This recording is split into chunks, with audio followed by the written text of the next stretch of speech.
Andy is absorbed in his game? As Andy defends his own little world, ESET defends his privacy and data from online threats and computer viruses. With gamer mode on, ESET Internet Security does its job silently in the background without slowing down Andy's computer.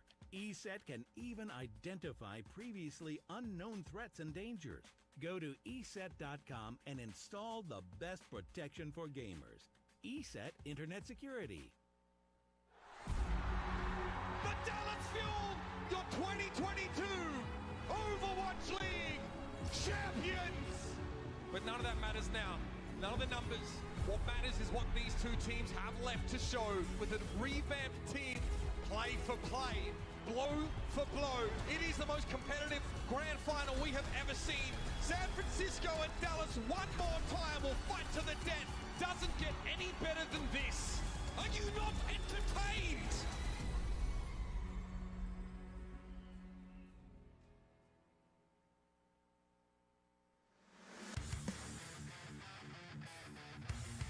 Good evening and welcome, ladies and gentlemen, to yet another day of Overwatch action here in Seoul, South Korea. I'm Achilios, once again joined by Wolf, and we'll be guiding you guys through this lovely show match, the ESET RUNBACK series. We've got the Shock, we've got the Fuel, and they're going to be squaring off here on this very stage. As you can see, the Korean MC going to be bringing everybody who's in the live audience up to speed and get them ready to go in this matchup. Yep, Caster Shim just announcing, of course, we'll be starting the show, and I'm really excited to be here with you, Achilios, to cast this really amazing rematch of the 2022 Grand Finals.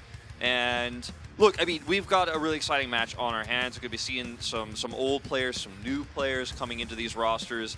And this match is going to be played with a pretty unique rule set. And we'll get into the details of that later on. But some matches will be very serious and very intense, and some of them will be very fun. It looks like the microphone is now working for him. He can do his bow again. There it is. Yep. But good. Glad we got that squared away. Got to make sure the mics are working. Hopefully ours are as well. But I think we're good to go. I think we're in the clear. We've made it past that initial little hurdle. But yeah, it's gonna be a wonderful little evening. Excited to be a part of this. Thank you to the Shock, of course, for putting this together. The Fuel for participating, and then to Of the course, title to sponsor ESET. That's right. as well, for being the title sponsor of this. It's awesome. We kind of teased, at the end of the Legends battle that it might not be too long until you guys get to see us cast together again. And here we are. It's a nice little treat. I'm glad that we are at least getting 3 days out of these last 3 years that you and I get to commentate together. So it's a good little treat for us as well as the audience. Yeah. So we will have some interviews coming up here, and I will do my best to translate for you guys when that does happen. But looks like we are going to walk out the Dallas Fuel first. You can see the roster that they are bringing in today. Some familiar faces, some players that have been released from the roster officially, but will be returning to play today. And I think today is the asterisk here that we should mention. This is a Shock event. It's going to be a roster reveal for the San Francisco Shock upcoming. This is the Dallas Fuel players who will be playing. This is not a roster reveal for the Dallas Fuel. So before everyone goes out there and it's just like, but I thought he was joining Atlanta. It's like, well, no, Fuel's just participating in this event. So you can go ahead and calm yourself down. But it's going to be exciting to see these guys play together again. I'm excited to commentate Sparkle again for the first time in so many years. True. And even when he was playing for Paris Eternal, when I was commentating the Overwatch League, I was commentating APAC with you, so I didn't get to cast Sparkle games, but it's been a long time. But time to introduce the San Francisco Shock. And here they come, Achilios. One of the most hype things we're going to watch today.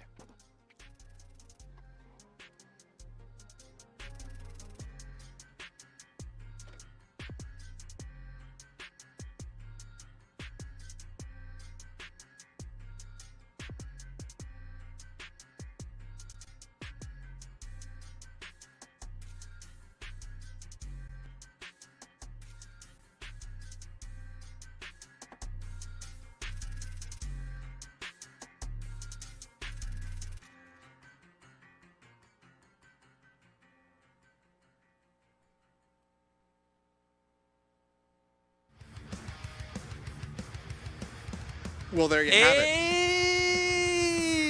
There they are. There's been some rumors circulating about who is going to be joining. Unfortunately, no, Super is not coming back. We couldn't get him to Korea in time.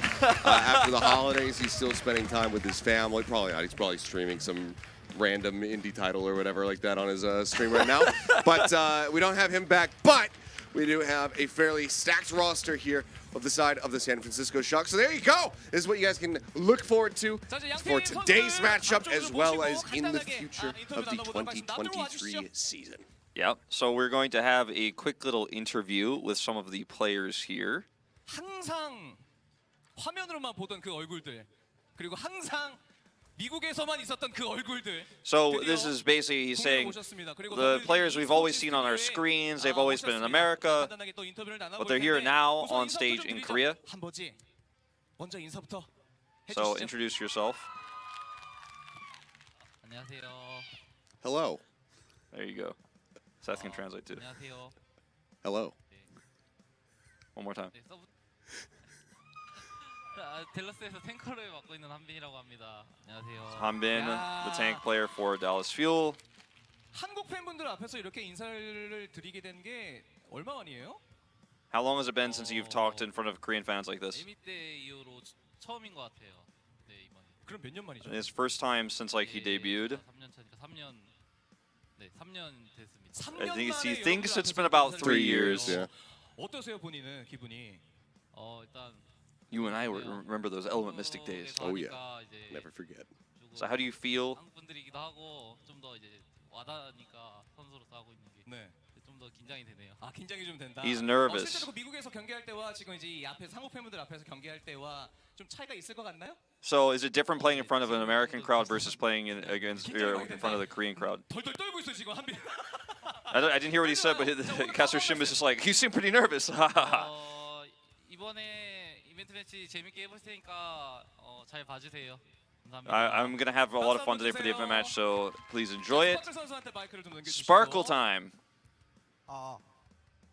안녕하세요. It is Confirming the mic works. Hello. 밸런스페어에서 DPS를 맡고 있는 스파클 김영환이라고 합니다. I'm the DPS player for Dallas Fuel. Sparkle. 정말 멋있었죠. 자, 우승의 Isn't he cool? 주역 중에 한 명인 스파클 선수. 우승했을 때 그때 심정이 좀 어땠어요? How did you feel when you won 저는 뭐 the 일단은 championship? 팀원들한테 버스 받았기 때문에 일단 기분이 좋았고요. I think he said, I believe he said, I was really happy when my teammates kind of carried me, and 그래서 I was really happy. 기분 좋게 이 시즌 자체를 또 마무리하게 됐잖아요. 올 시즌 전체적으로 좀 평가를 해보시면 어떻던가요? How do you feel about your season now that's 저도 over? 그렇고 저희 팀원 모두가 다 성장의 발판이 된 것 같아요. 네, 한 단계 더 좋은 선수가 된 것 같습니다. 그렇군요. I think he said, 여러분들 스파클 하면은 he's kind of 생각나는 mumbling a little 것이 bit, and I'm not a professional interpreter, but I believe he said, like, I feel like I became a better player because of my teammates. 제로 투. 춤. 이런 거 생각나시죠? 경기 전이니까 그거는 제가 시키지 않겠습니다. 대신에 여러분들 This is 이따가 a 끝나고 meme. 팬미팅 있는 거 아시죠? There's a fan meeting. 한번 노려보도록 하겠습니다. 자 마지막으로 팬분들한테 So one more word to your fans. 오늘 이벤트 경기니까 네, 다들 재밌게 즐겨주시고 저희도 이제 샌프란시스코 이제 새로운 선수들이랑 경기하게 돼서 매우 기쁘고요. 또 이제 저희도 누가 있지 않겠습니까? 네, 재밌게 He 즐겨주세요 said, 다들. 감사합니다. It's an event match. I hope you guys really enjoy it. I'm really excited to play with the new San Francisco Shock roster. 구려 선수 첫 시즌이었어요. 좀 And I think he was 어떠셨어요? like, I hope we could beat them at the end. 경기 때마다 긴장도 많이 하고 네 그랬어요. I normally get 경기 nervous 실수는 during these 그렇게 games. 많지는 않았지만 오늘도 출전하게 됐잖아요. Nervous chuckle. 오늘 캐리할 자신 있으십니까? 아 당연하죠. 작습니다. 다시 한 번 더. 캐리하겠습니다. 야! I'm gonna carry. 각오한 말씀 듣고 마무리하도록 하겠습니다. 제가 한국에서 하는 I guess I was gonna say one more thing. 경기는 아예 처음인데 네 한번 잘 해보겠습니다. It's the first time playing in front of the Korean fans, so I'm gonna do my best. 어머니, 필머니, 예. Fielder. 어떻게 하면 그렇게 궁을 잘 채울 수 있어요? 잘 모르겠어요. 그냥 힐만 했는데 공이 잘 차더라고요.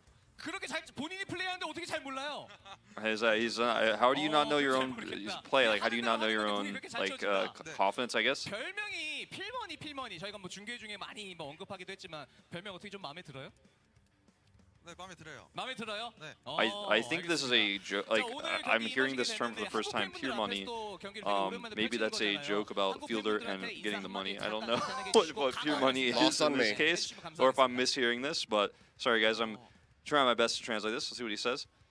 이번에 이벤트 매치 재밌게 하러 왔으니까 I came here to have 재밌게 fun with this event 봐주셨으면 match. 좋겠습니다. 감사합니다. So I hope you guys enjoy it. Thank you. 아 그리고 하나만 더요. 사실 필더 선수가 이 댈러스 퓨어의 유니폼을 입고 경기를 마지막 치르는 거잖아요. 네. It's your last time wearing the Dallas Fuel uniform and playing for them. 새로운 팀이 또 결정된 걸로 알고 있습니다. We know you're on a 새로운 new team 팀에 now. 가서 새로운 팀 팬분들이 또 보고 계실 수 있으니까 저 위에 있는 카메라 보면서 새로운 팀에서 어떤 So basically, 펼치겠다. tell people what you think about your new team and fans of the new team you're joining. 또 이제 댈러스에서 하던 것처럼 계속 잘할 테니까 응원 많이 해주세요. 감사합니다. I'm gonna work just as hard as I did on Dallas so continue to cheer for me, my new team.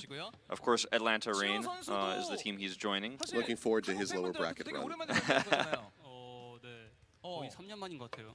3년 만에. So it's also been 3 years since he played in front of the crowd, the Korean crowd. 그때 롤스타 봤을 때 좀 저 혼자 메인 힐러라 좀 의아했었어요. 아직 다른 선수들도 받을 만한 선수가 많았는데 저 받은 거 기쁘긴 하지만 왜 나 혼자지? 이런 생각이 많이 들었던 것 같아요. So, just kind of making a joke, I think, about his healing and feeling like, why am I here by myself? Why am I so alone? Like, I missed the question, so I don't really know the context. What about today's games? 마지막 이벤트 경기긴 한데 It's my last match with the Fuel. 좀더 재밌는 경기로 보답하겠습니다. So I want to make sure I can show you guys a game that's really fun. 오늘 서로 재밌게 하면 좋으니까 한 풀세트 가면 좋지 않을까요? He said, I asked him about the score prediction. He was like, well, since we're here to have fun, wouldn't it be awesome if we went the full distance to all 7 games? 자, 이제 샌프란시스코 쇼크. Now we're going to talk to the Shock. 새로운 얼굴이죠? This is the boring part for Achilios, where you just have to like listen to me. I just get to sit here. 안녕하세요. 탱커를 맡고 있는 맥스라고 합니다.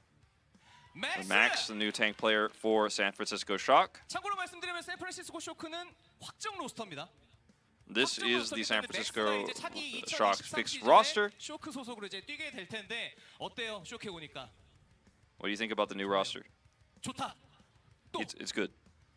Anything else? 기쁘네요. 기쁘다. I'm happy. Anything else? 재밌네요. 재밌다. It's fun. 네, 여기까지. 여기까지. That's it. 좋고 기쁘고 재밌다. A man of Max few is gonna words. he's gonna be famous early on in his career, man. 같이 경기 스크림을 많이 뛰어 보셨나요 혹시? 아니요. Have you played that many scrims with them yet? Nope. 마이크를 대고 말씀해 주세요. 네. He's got a lot to learn. 그건 좀 어떨 Is 것 it your 같아요? first time playing with a full roster? And I think he said yes. 사실 그 오버워치 리그 이번 시즌에 펼쳐졌던 그 그랜드 파이널 무대 화면으로 보셨잖아요. 네. 네. So you watched the grand finals.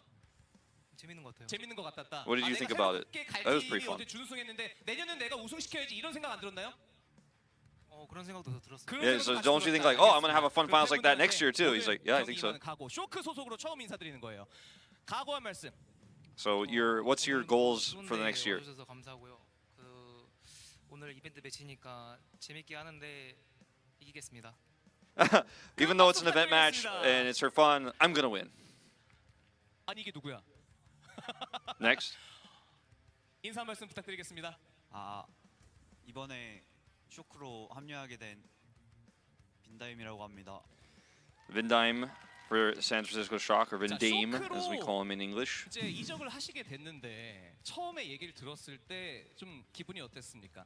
When you first found out you're joining the team, how did you feel? 원래 항상 쇼크가 실러가 셌었는데 들어오게 돼가지고 인정받은 것 같기도 하고 해가지고 기뻐. You said like Shock's always been a really strong team, and you know when he got to join, he was feel like, yeah, I could feel this is a strong org. 이으려고 노력할 생각입니다. 알겠습니다. So next year he's going to be working as hard as possible. 소속이 돼서 이제 앞으로 미국 생활을 하시게 될 텐데 그 부분에 대해서 좀 어떻게 생각하세요? 좀 기대가 많이 되나요?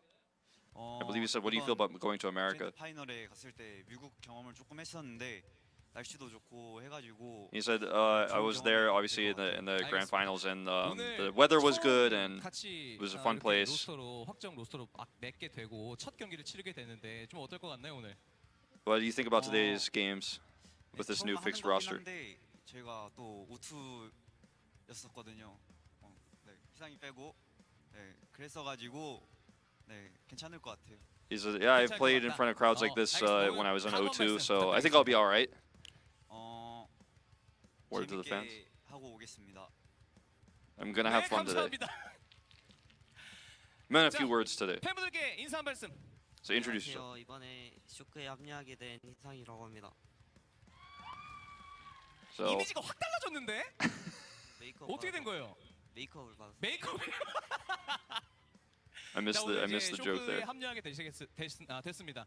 처음 소식 들었을 때 좀 어땠어요? So when you found out about this, what do you think? 생각을 제일 먼저 한 거고 그냥 그랬던 것 같아요. 잘 안 들렸어요. 한 번만 더요. I'm like, so it's not just me. I couldn't hear it either. 실감이 났어요. 리그를 간다는 게 드디어 실감이 났다. 그럼 리그에서는 어떤 플레이를 It's finally time to play in the 지금 Overwatch 보고 League. 계시는 시청자분들과 여기 계신 팬분들한테 포부한 말씀 좀 부탁드리겠습니다. 모두가 만족할 만한 경기력 보여주고 싶어요. 저 말고 여기. I want to show like basically I want to show the games that like I'm happy with how I played basically. The word he uses manjuk, like to be satisfied. So I basically saying he He wants to show you guys games that like he'll be satisfied with as well, or perhaps he's referencing the audience saying that they'll be satisfied with. Oh, it seems unclear. Proper, of course. 한국 팬분들 앞에서 굉장히 오랜만에 인사를 드리게 됐잖아요. 인사 한 말씀. So introduce yourself to the fans. 쇼프에서 딜러를 맡고 있는 프로퍼라고 합니다. I'm Proper, DPS player for San Francisco 어떻게 Shock. 그렇게 하면 잘 쏴요? 네? 어떻게 하면 그렇게 잘 쏘냐고요? 그냥 보이는 대로 쏘니까. Why are you shooting so? Why do you shoot so well? Like, why is your aim so good? I just shoot where I'm looking. 그런 느낌 아니에요 지금? 그런 건가요? 비슷한 느낌이죠. I think he asked, "Is it like you're shooting a real gun?" And I don't know exactly what he asked, but he was like, "Yeah, I think so. I think it's pretty similar." He asked if it was similar to something. 마지막 무대에서 좀 아쉽게 준우승을 차지했어요. 근데 오늘 리벤지 매치잖아요. So it's a revenge match today. What do you say about that? 솔직히 오늘 이벤트 매치라 리벤지 느낌보다는 그냥 팬분들한테 재미를 위해서. So it's a show match. So more than revenge, I'm actually just looking forward to showing good games to the fans. 자 마지막으로 팬분들께 오늘 각오 한 말씀. 오늘 승패 떠나서 그냥 재미있게 경기하고 네 재밌게 그냥 보답드리겠습니다. We're gonna have good and fun games today. The common theme. This is not you guys' first time watching a Korean interview, alright? Yeah. 팬분들께 인사 한 말씀. I hope everyone does their best. 이렇게 추우신 날 이제 와주셔서 정말 감사합니다, 여러분. Thank you guys so much for coming on such a cold day. It's 서니까 좀 어때요? not that cold today, but 좀 True. 새로운 것 같아요. 이제 외국인 분들만 보다가 이제 한국인들 보고 이제 외국인 선수랑 뛰다가 이제 옛날에 같이 했던 오투 애들이랑 또 하게 됐고. so he said it feels different from actually being like as a foreigner playing in front of a Western crowd coming here back in front of the Korean fans. It feels like his O2 days. 일단 처음 이제 외국인이랑 하는 거잖아요. 그래서 소통 문제도 좀 있었고 그래도 뭐 영어 배운 걸로 이제 So there were some communication issues when I was playing with foreign players before on the roster, but I learned some English and it was a good experience. 일단 오늘 What about next year? 매치니까 그냥 좀 Or actually for this match, he asked what about this match. 이제 즐기면서 할 거라서 이제 풀세트로 그냥 I hope it goes the full set. I want to have the most fun possible. 하고 싶지 않을까 싶어요. So wouldn't that be the best match if it goes all the way to the distance? Agreed. All right, I think that is the end of the interview. Well, as always, thank you Will, for guiding us through that. I tried my best. It was a little bit tough today because the players are being very shy and quiet, but true. But yeah, I just get to sit back and kind of chill out. But I believe we're going to have a quick little break here, let the players get set up on stage, and then we should be able to get the match underway and see if we can, in fact, go the full distance. So make sure you guys stay with us, and we'll dive into the action. Of course, we have some fun little set modes for every single map that's going to be played for you guys to just keep you thoroughly entertained. So make sure you don't go anywhere. I believe that we will be right back in a few minutes.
Andy is absorbed in his game?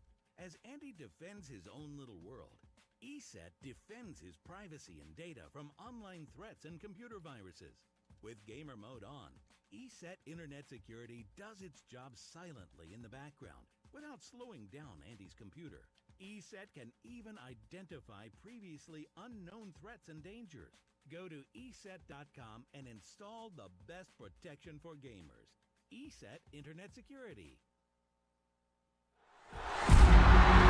The Dallas Fuel, your 2022 Overwatch League champions!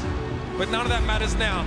None of the numbers. What matters is what these two teams have left to show with a revamped team, play for play, blow for blow. It is the most competitive grand final we have ever seen. San Francisco and Dallas one more time will fight to the death. Doesn't get any better than this. Are you not entertained?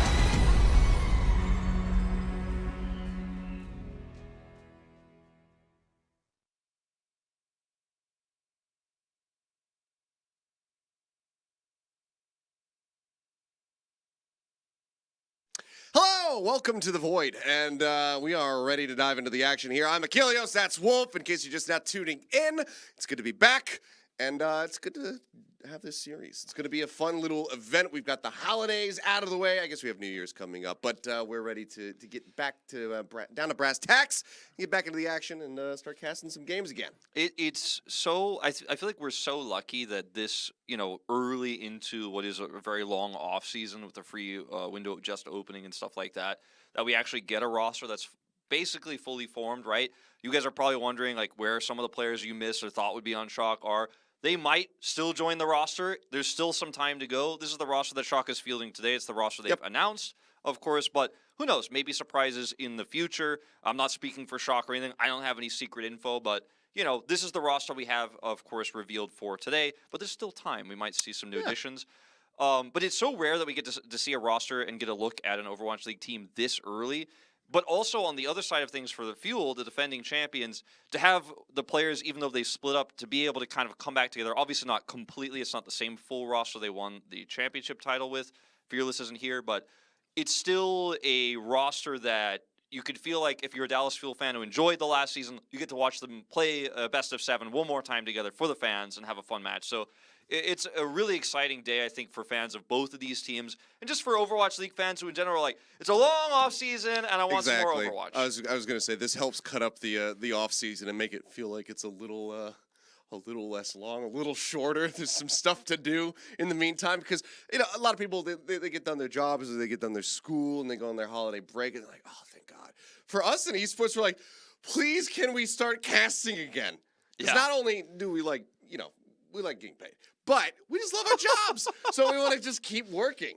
So it's nice to have these little events sprinkled in to just kind of, re-inject and kind of reinvigorate ourselves. When I first started casting, when I would go into the makeup room to get makeup, like for the first probably year of casting, I'd be like, oh, this is so annoying. I don't like getting makeup, but like I know I look way better, so like I'm going to accept this as a part of my job. But now like if I don't sit in that makeup chair and get makeup on and go to work, I feel weird. I've like it's been too long, and when I sit down in the chair, I'm like, oh, thank God, yeah, I'm still employed. Like I still work, and I still get to cast matches. And so thank you so much to ESET and San Francisco Shock for inviting us to commentate this. We're here in the WDG Esports studio. It's a 1-to-4 match today. There's a chance, depending on how these go, we might, even if it is like a 4-0 blowout, let's say that Shock just crush it. There's a chance that we play some additional maps here, just depending on the pace of everything. But yeah, 1-to-4 otherwise. And of course, we have some fun game modes sprinkled throughout here. It's not going to be any of this, it's not going to be like, oh, unlimited heroes or whatever. But, 3v3 team deathmatch. There will be playing actual matches, actual maps in a 5v5 format. But there's going to be a couple, things like, oh, maybe you have to run Winston and Tracer on this one. You have to run Ramatra on the other one, kind of like we did for the Legends battle. So if you guys tune into that, a bit of what to anticipate kind of going forward from this. Another thing to keep in mind is if you're watching here on the YouTube chat, to keep your eyes out for the chat. The Shock will be posting in there a not-so-secret keyword at some point for a giveaway, so make sure you guys have your eyes trained on that. I'm being yelled at by Sen right now to make sure that we keep you guys informed about that. So you guys can try to win some nice stuff. Maybe those hoodies, perhaps. I don't know what they're giving away, but the hoodies look neat. Wink, wink, nudge, nudge. Andy Miller, I'd love one. Yeah, please send. Please send to Korea. International shipping. Who cares? Send it to us, please. Just give me one of the players' ones. Achilios is going to trade his day rate for a hoodie right now. All right, Exactly. let's talk about this. Let's talk about this Dallas Fuel roster because obviously the big standout here is that you've got Hanbin in, and it's not Fearless, the finals MVP. So it is very much a different look here. And what's exciting about that for me is that we get to see Hanbin playing more of a main tank focused role, right? We might see him on the Winston, maybe some Doomfist from him, which he's been good at in the past. So I'm excited to see what he looks like with this roster, obviously, because he did play, quite a lot throughout the season. But now it's just him today for this matchup. Yep. Well, there you go. The secret keyword is Winton, as they just dropped in the chat. So keep that in mind for when the giveaway goes up. So keep your eyes trained on that. But yeah, I'm excited to see these guys. Fielder has been an absolute treat to watch, and pretty much no matter where he goes, obviously we know he's going to the Reign. He's going to continue to be just a phenomenal player. Excited to see him rocking the Fuel jersey at least one last time, but you never know what's going to happen in the future. It could just double back around at some point. But him alongside Sparkle, who, I mean, you haven't gotten to see and speak to in forever. You got to see him in the makeup room, and just always an absolute character. And it's kind of just crazy to see how much he's grown up. Yeah, it really is crazy. Because you and I commentated him when he was like 15? 14, 15 years old. We're like, oh, when this guy can join the league, he's going to make waves. So, and he absolutely has. Speaking of players joining the league, obviously Proper is the first player to win 3 Overwatch League awards, Rookie of the Year, Season MVP, and DPS Role Star. He was one of the players that you and I commentated way back in the day, and we were like, damn, this guy is going to be in like 4 or 5 years, like one of the best players ever, and we were hyping him up. He played back in 2018. He played with Kaiser on Stormquake. Like, the guy has been around for a very long time. Oh my God, there's a team name I haven't Yeah, heard dude. forever. And we were like, okay, Proper's going to do What great. the He hell? goes to Overwatch League. Avril's been hyping him up, obviously, too, because he cast him in the end of his Contender's career. Just a little bit. And then Proper comes in, kills it, right? But to imagine Heesong, who's like the new version of Proper, being on the same team as Proper as the DPS duo, like if someone told me that was going to happen a few years back, I would have never believed it. And it's on the San Francisco Shock, one of the most competitive, successful Overwatch League teams. I mean, the most successful Overwatch League team of all time. So in terms of DPS, this lineup is basically broken. It's not fair. Yeah, well, you mentioned Avril. Let's give a quick shout out to our co-streamers, of course, who are doing this event alongside of us. I believe we've got Avril and Custa who are doing a co-stream, and then there's another one. His name is, not my first choice, but Avast. Is also out there, but you know what my first choice is, at least when it comes down to cybersecurity? It might not be Avast, but it's certainly ESET. So that's right. Make sure you guys keep your PCs protected, and of course, all the thanks in the world to them for sponsoring this event so that we can bring you guys this action here in the off season. Yep. Make sure your digital journey is safe, protected by ESET. So let's talk about the rule set here for how this is going to be played. There's a lot to unpack. Yeah, it's a lot to unpack, so I'm not going to read all the map names off. You can see them here. You can take a screenshot if you want to reference this later. But the first round is going to be Winston, Cassidy, Tracer Lock. Second round, Anything Goes. Third round is what was written down on our sheet as an actual 5v5 game with Ramatra. So it's going to be 5v5 normal rule set, but Ramatra is locked. Yeah. Mystery Heroes for the fourth one, so Anything Goes on that one. And then a ban for the fifth round. So Sojourn is going to be banned, is what I'm told. So Sojourn will not be playable, but otherwise a normal match on Dorado. And then the sixth one, we're not 100% sure, but looks like it's going to be Goats oriented. You can play 2 tanks, Reinhardt and Zarya. And then the rest of the 3 heroes can be anything, so you can play DPS, or we'll probably just see 5v5 Goats, which will be really fun. And then we will have the final match just being normal 2-2-2 or 2-1-2 lock. 1 tank, 2 DPS, 2 supports, normal game. Yeah. Is what I assume that role queue means. So it's going to be the same format as Pro Play. Alrighty, well, excited to see what's going to happen here. I mean, the intriguing choice, and I actually like it because it's not a character that we get to see too much of. The Cassidy must pick for Esperanza. I'm excited to see this because it's been a while since we've gotten to see many people play the Cassidy. Oftentimes it's a very last-minute choice. Sometimes you see it, but that Numbani as well, a map that I don't think we had at all this year. One of my favorites. So it's been a damn long while since I've gotten to cast Numbani. I feel like one of the last times that I got to cast Numbani was the Valiant Fusion incident where Valiant won the map and Fusion got locked out of going to a stage tournament. But enough about that. We'll stop torturing the Fusion fans. As speaking of fans, are riled up, as are we. So let's go ahead and unlock the doors, get into the action. All right, Esperanza push for the first map type here, and we are going to see the unlocked portion of these two teams. Very, very likely. We all knew it was going to be the case, but the same supports we've been seeing for a while, let's just say. Won't be named, but see Fielder and Shio as they do it one last time on the Dallas Fuel.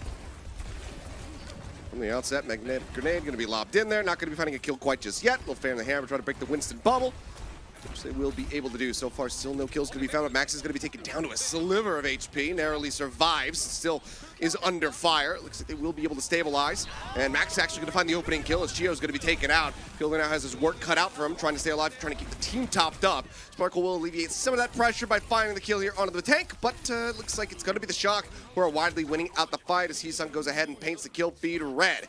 Bot now going to be taken. The push starts coming through. The Shock now in the lead. Yeah, it's just so much more pressure on Griot than there was on Proper there. You could definitely tell if you watch both health bars. Proper was able to do a lot more safe damage, a lot more resources had to be burned by Fielder to save Griot there. He did end up falling, so the positioning got a little bit muddled, and San Francisco Shock will get control of the push for now. Still not being contested. They're trying to go for this high ground. Nate's going to take Hanbin down to about half HP. Does have a slight little lead towards that Primal Rage, but Max is keeping pace, but also takes a hell of a lot of damage. They managed to sustain, to keep him alive. Pulse bomb out from Sparkle, not going to be able to find a connection. Goryeo sat here on the high ground, looking for a target. A couple taps coming through. He doesn't nearly have this Deadeye locked in. Proper going to be taken down. Nice little shot from him. Finds that kill to help try to turn the tides of the fight, but the pulse bomb comes out from Heesung, finds Hanbin. Goryeo going to be taken down, and that's the Shock kind of stealing this fight win away.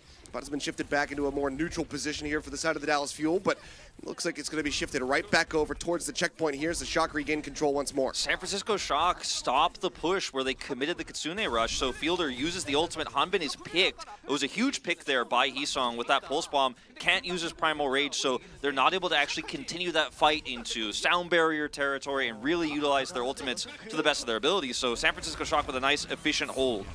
Well, they get the deny on the bot here, at least for the moment. Primal's got to be popped, but still in danger is Hanbin. He can't break line of sight, and Proper just wisely holds onto the ult, lets it go ahead, charge up, gets the double tap here on the Fielder as well, and that is going to be the checkpoint obtained. Shock now have the forward spawns and can begin pushing towards the end of the map. Proper is just pounding right now. They got locked out. Hanbin ults, but he's locked away. San Francisco Shock keep him away from his teammates. Everyone else has to stay inside because of the Deadeye, and he still fully charges the Deadeye on a Primal Winston, takes him out. Oh my god. Man's insane. I mean, Sparkle shows himself for like 2 seconds, nearly dies. Proper just getting the taps across. That's going to be the sound barrier locked in now for Vinheim. Drops the beat. Gio going to be matching. Pulse bomb held here by Sparkle. Still hovering around the backside of the Shock roster. Looking for a target is Goryeo. Going to be using the Deadeye, but can't find much. Gets a little bit of damage there onto Heesung, but doesn't find the full charge. Pulse bomb again from Sparkle, not finding a connection. So no kills found, but the bot's going to be stolen away as they did get themselves around the backside of the Shock members. But Proper still able to hound down. Sparkle finds the kill. Pulse bomb out from Heesung. Going to be absorbed. Fielder wisely throwing down that Suzu. Helps keep the team alive. Drops in with the Kitsune rush, but then Guryeo's going to be taken down. So now it's a DPS-less comp here for the side of the Dallas Fuel. They just can't afford to really fight back. They don't have the ability to, rather. And they are just going to get swept under the rug yet again. Max looks super clean on this Winston, and the main thing I've noticed about how San Francisco Shock have played this match so far is they isolate the DPS players into one of these side rooms, and then they collapse on the supports, or then just focus Hanbin, right? They split the team in half consistently. Max has done that so well. He's got another Primal available. The sound barrier to engage was beautiful. San Francisco Shock just running away with this one. Yeah, looking incredibly clean so far, and I mean, as we heard from them during during the interview, not a lot of time to go ahead and get scrimmed up and practiced. So looking fairly clean here. Laid out maxes the Primal though, so he's going to be sitting pretty. Not too concerned as Proper's still alive, so Proper go kill. Gets the elimination, finds Hanbin. Sparkle going to be taken down, and it's looking like we're going to have a full push coming through right now, Wolf. Yeah, I mean, that is definitely what we are watching right now, Achilios. I mean, this is a very one-sided affair. Now, Dallas Fuel do have a few ultimates coming online here. They're going to have to use this Deadeye to zone, but the problem is they're kind of stuck in spawns here. Hisong's got a flank angle with this Pulse Bomb. It is going to be really rough to get out as Hanbin and get value out of this Primal last minute. It's sound barrier used aggressively as they go charging forward. Pulse Bomb going to be lobbed in, doesn't find the connection, so Gurio going to be able to stay alive there in the spawn room, but Sparkle trying to keep things contested, ends up getting taken down. Here's the juggle. They just go ahead and pump heals into Proper. He won't be able to find the kill this time around onto Hanbin, but he swings the corner, finds Fielder with a mag grenade, and Hanbin has to exit. The bot continues to push as Shock look to go ahead and end the first map in style. Wow. Nearly under 5-minute finish here for Push. An absolute dominant affair. Yes, it is. Fielder will be able to get one with this Kitsune Rush, but can only do so much to keep the bot contested there at the very end. And yeah, as you say, a very swift victory as Shock will go ahead and take our first map. 5:17 was the time it took to finish. 5:17, and also I believe at the end of that, didn't quite get full confirmation. I think it was 0.9 meters gained for the fuel. Pushing it over for a second at least, you know? Brutal. It got a little bit. Well, you mentioned it. The players said that this is like their first time really playing something together, like really getting the roster together and doing an official thing. Because I think probably they've done some scrims, and usually when these rosters are formed, you have some tryouts and some trial periods to see like how well do you gel with the players we're building, how well do you get along with them and stuff like that. It's usually not just like, hey, you want to join? Okay, like you're in. Like usually there is a little bit of trialing that goes on and stuff like that. And so, you know, this is not the first time I played together ever. I don't think that's true. But the synergy clearly shouldn't be there. And yet. I mean, you only need so much synergy when Proper just clicks heads like that, I guess. Turns out Cassidy for Proper, it's pretty damn good. It's pretty good. So I was curious about, you know, the same reason I was talking about Hanbin earlier, you know, stepping into Fearless's shoes here in this match and having to play the Winston. I was curious how Max would do because he has played a lot of Winston in the past, but he was a flex tank player before, you know, Overwatch 2, played a lot of Sigma when he was playing, of course, on O2. And so I was like, okay, well, he's in a similar situation in that he played with other tank players who would do that main tank role. But he is, to me, like, yeah, I knew Proper is like one of the greatest Cassidy players of all time. Hisong, great Tracer player, one of the biggest up-and-coming players for the Overwatch League, but those players, I knew they were going to be great, right? But Max was very impressive with his Winston, how he split the team in half, how he protected the DPS, put more pressure on Gurio in particular, who unfortunately ended up being pretty invisible in this first game. It's a good look. Sure. Yeah. Very solid. So, I mean, granted, Hanbin not really one of the people that you look at on the fuel and are like, okay, well, he's going to play Winston, obviously. That would be more the Fearless thing. Yeah. But we don't have him alongside the team here today. Again, this is just, these guys are just playing under the banner of the fuel. This isn't the Fuel Show Match roster. Yes, this is the Fuel Show Match roster. So, you know, understandable that they kind of get smacked a bit there at the very beginning. But we'll see how they fare moving forward into the second map, which I assume we're going to go straight into. I don't think we have. No, I don't think there's any break. Yeah, I don't think we have a break until maybe after the third one or something like that. I don't know. We're kind of doing this live, as it turns out. So we'll figure it out as we go along, but hopefully you guys just stick with us and be entertained. I know that we look like we're here to sell you insurance. Not the case. We did request specifically, you know, for the Legends battle. I think it kind of carried over into today. Some nice suits, some you know, maybe some flamboyance thrown in there. We got these, so we wanted to kind of harken back to the days of Apex as well as Contenders with our styling. So this is what we show up in. But we're not here to sell you insurance. The only insurance that we want to sell you is the insurance on your PC and your security. So make sure you guys go ahead and go to eset.com and go ahead and make sure that your PC is secure.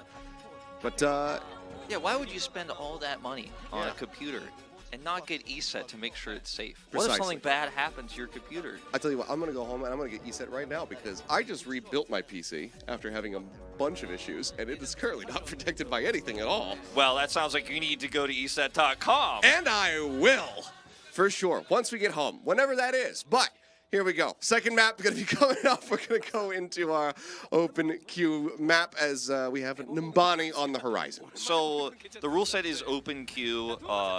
There is not a enforced lock or hero limit per role.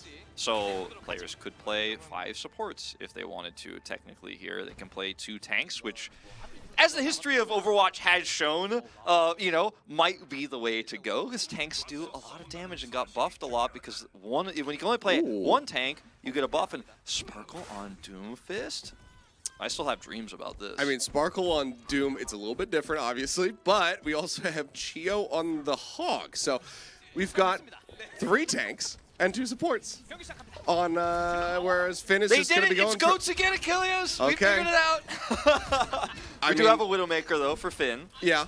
We've got a DPS, and it's Finn that's piloting it. So I'm curious to see how this one's going to go. Sparkle's like, no, Doomfist is a DPS I played from the old days. I mean, if anybody can make it look like it, I'm sure it's going to be Sparkle. Dante as well for a decent shout as far as the Doomfist is concerned. But we'll see how he fares. Finn, in the meantime, he's got himself wrapped around the backside of the point. He's just going to be taking some pot shots across over at the Fuel members. Hard to punch there from Proper. Vinny down to a sliver of HP. Somebody get this man some healing. He's got 22 health and he's just sitting in a bubble right now.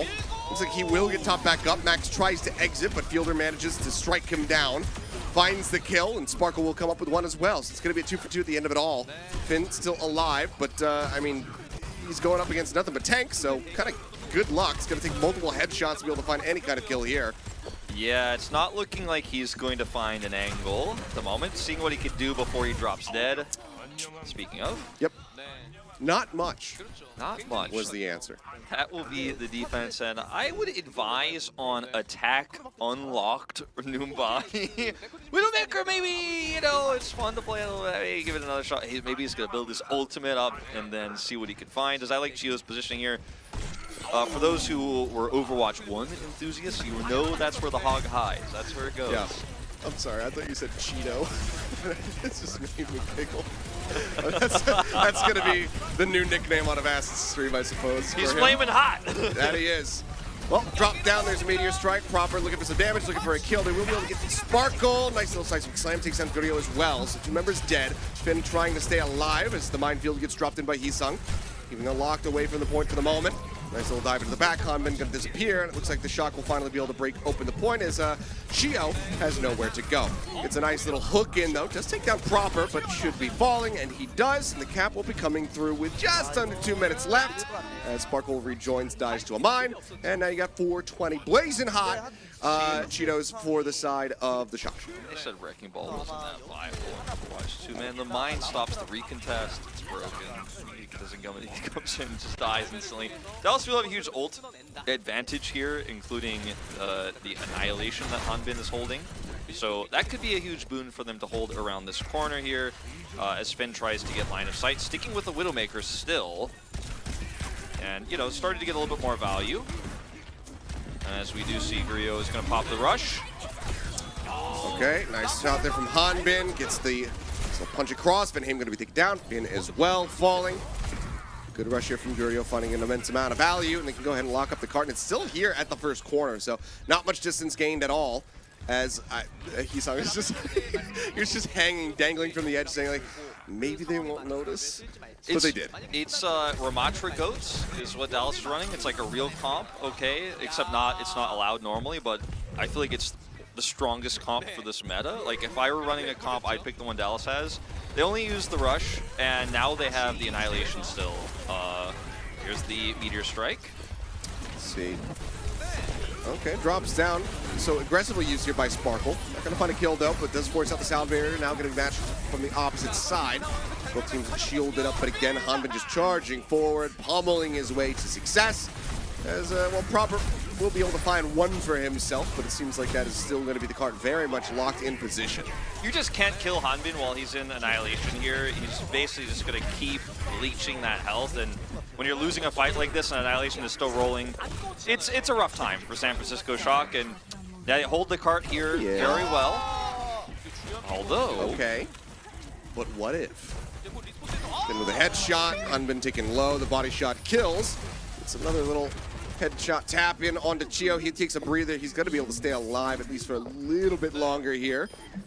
Will eventually fall, and finally the Shock will be able to go ahead and break through. So it just took about 2 minutes for them to finally breach the defenses here for the Fuel.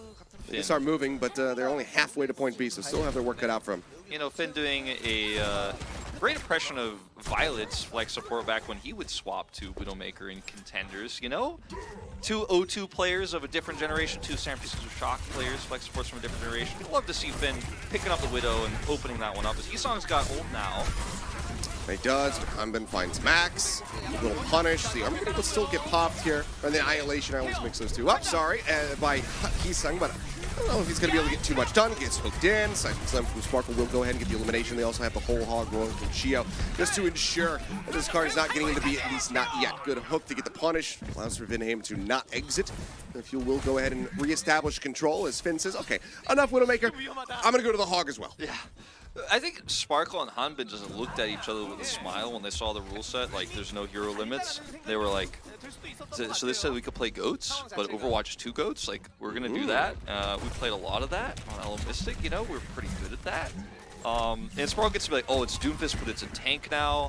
And Dallas, we were just running a comp that I think San Francisco Shock eventually has to match, as they do. Like a punch knocks Vinheim to the side. Sound barrier built up by both of these Lucios, but Fuel is going to be taken down. Vinheim gets the better of him, finds the kill. Chio, though, gets proper as well. So 1 for 1 so far, but no support in the game right now for the side of the Dallas Fuel. Have to wait for Fielder to respawn, rejoin, but now Vinheim does have that sound barrier online, but he's not going to get to use it. Good punish, perfect timing from Sparkle, finds the kill. With 30 seconds remaining, it's looking like point B might be unobtainable here for the side of the Shock. Yeah, it doesn't look likely that they are going to be able to take this one. They have a lot of great tools to contest, but the old advantage they have, it's certainly possible, but it's going to be a bit staggered how they have to get in here and touch. Max cannot die before he uses that rush, has to hold it. It was a good shot, though. Got the hit across on the field that takes him down. Now the Kitsune rushes, he TP's in behind, looking to just go ahead and shove away the Dallas Fuel member. Sound barrier in from Vinheim as well. Up into the air, drop down, proper looking for the kill, just keeping Chio pinned in the corner for the time being, but now the whole hog is available. He gets the hook in, proper nearly eliminated, and eventually does end up falling. Card still not quite there, though. 0.69 meters left to go, and just as they clear it, they will be able to go ahead and get the cap. Sparkle was the one keeping it contested, and he went up with the Meteor Strike, and that's when the cap comes through. The old Tizzy maneuver, as we like to call it, but this map is not done quite just yet. Shock get another 1.5 minutes into the time bank. Yeah, that's pretty massive for them. Proper on the Orisa now, and the push here is good. They can push around this corner, and because Ramatra can actually kind of poke away like this, is very annoying to deal with. He becomes a pseudo DPS here and can be very obnoxious, and the cart's just going to keep rolling. They got a 2-man pushing it around this corner, and Dallas Fuel used all they had left to hold. So, you know, in terms of ult economy, it's very even. San Francisco absolutely could finish the map. Certainly can.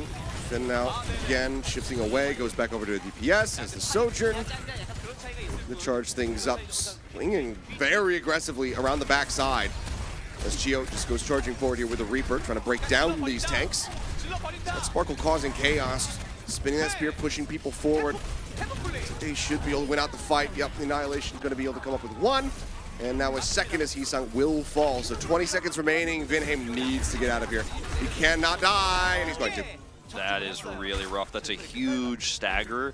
And obviously he's Lucio, so he can speed boost his way back in to get that sound barrier, but somebody else is going to have to touch and then hold on to this. It's probably going to be Finn, who's on the Tracer now. Just going through the motions, changing up his TPS picks with every little respawn, but drop down Chio, finds proper. Finn going to be eliminated. The sound barrier's there. The Kitsune rush as well, but I don't think there's going to be anything really to be done here. Blossom. As Max is trying to keep things contested, but there's the Death Blossom. Vinheim going to be taken down. Heesung does manage to find 1, but the OT is dwindling. It will go ahead and tick down. So, very much winnable here for the side of the Dallas Fuel. Just need to have a successful push, but all of those initial holds, I mean, that 2-minute hold on the first corner after the point A cap was brutal for the Shock. Didn't do them any favors, and they can't quite make it to the end of Numbani. I just feel like I want to say Dallas Fuel's show match roster here, they certainly had a pretty good read on what would be the best comp to play if this rule set, held true. And they were like, "Yep, we swapped to Orisa when we get to the end because we need a tank we need 2 tanks that could shoot from far. Doomfist could shoot like a little bit far, but not really Orisa far." And so they're like, "Nope, gonna swap to Orisa." Then San Francisco Shock had to keep matching the hero swaps there towards the final point. I mean, it's hard to analyze this seriously because obviously this is a very unusual scenario with no locked heroes and stuff like that. But props to Dallas Fuel for kind of figuring out the comp, and I like Finn trying the Widowmaker, but I think definitely costs them a lot of time. See what Dallas Fuel is running here on the defense will actually be Junker Queen. Okay. Can definitely hold the high ground that way. And otherwise looking the same here. And Orisa, rather than running Hog or Doomfist here for proper once again. I don't think we had this at all during the Legends match, so this is going to be your first little taste of Jungle Queen. Yeah, and let me tell you, Wolf, you dodged a bullet not being in the season. I skipped the Junker Queen, Matt. I did. I watched it, but I didn't have to cast it. The jokes, as everybody like to call. I mean, here we go. I got to dodge quite a bit of it, but yep, they're going to go ahead, try to surprise him around the corner, but it's going to be Chio who manages to find first blood with the Junkrat. Takes down Heesung. Still a lot to work through, though. Even though he still has a couple other tanks, but Hanbin's just going to swing in, finds proper, then him going to be taken down, and then this is just a cap on point A. To the forward hold.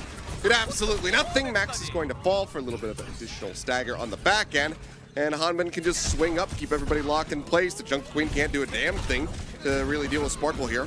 Well, it's just really unfortunate for Heesung that he, on this Kiriko, just ran forward right into a Junkrat he didn't know was there because they wanted to surprise dive. And that was the end of him, so it was basically a 5v4 from the outset.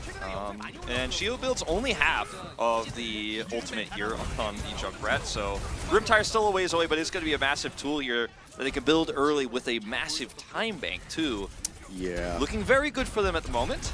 That it is. That he's just okay, well, he's going to die. I was going to say thick, tanks to just go ahead and just pummel with those nades, so he should be able to build up that Riptire fairly quickly. I mean, so you get 20% plus just that fight right there. Minefield going to be dropped in by Hanbin, just right onto the cart, trying to keep everybody from the shock.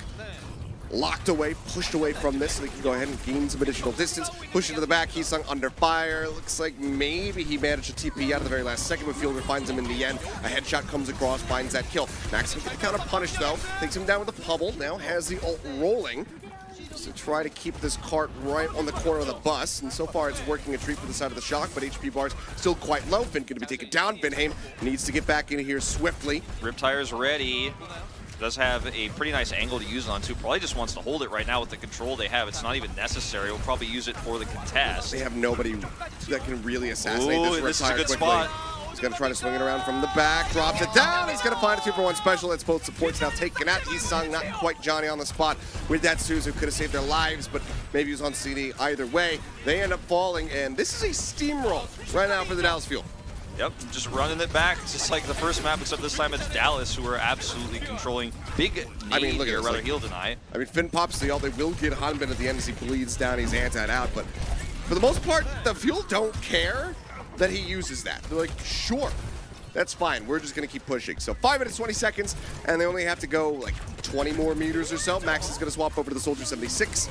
Try to see if he can break down some of these tanks. Sparkle, however, is going to find a Heesung right as the Kitsune Rush comes out. The sound barriers in from Fielder. And Max is getting hounded down, and he just can't escape. So the observers are like, it's Soldier 76! And it's like, no, it's not. It's over is what it is.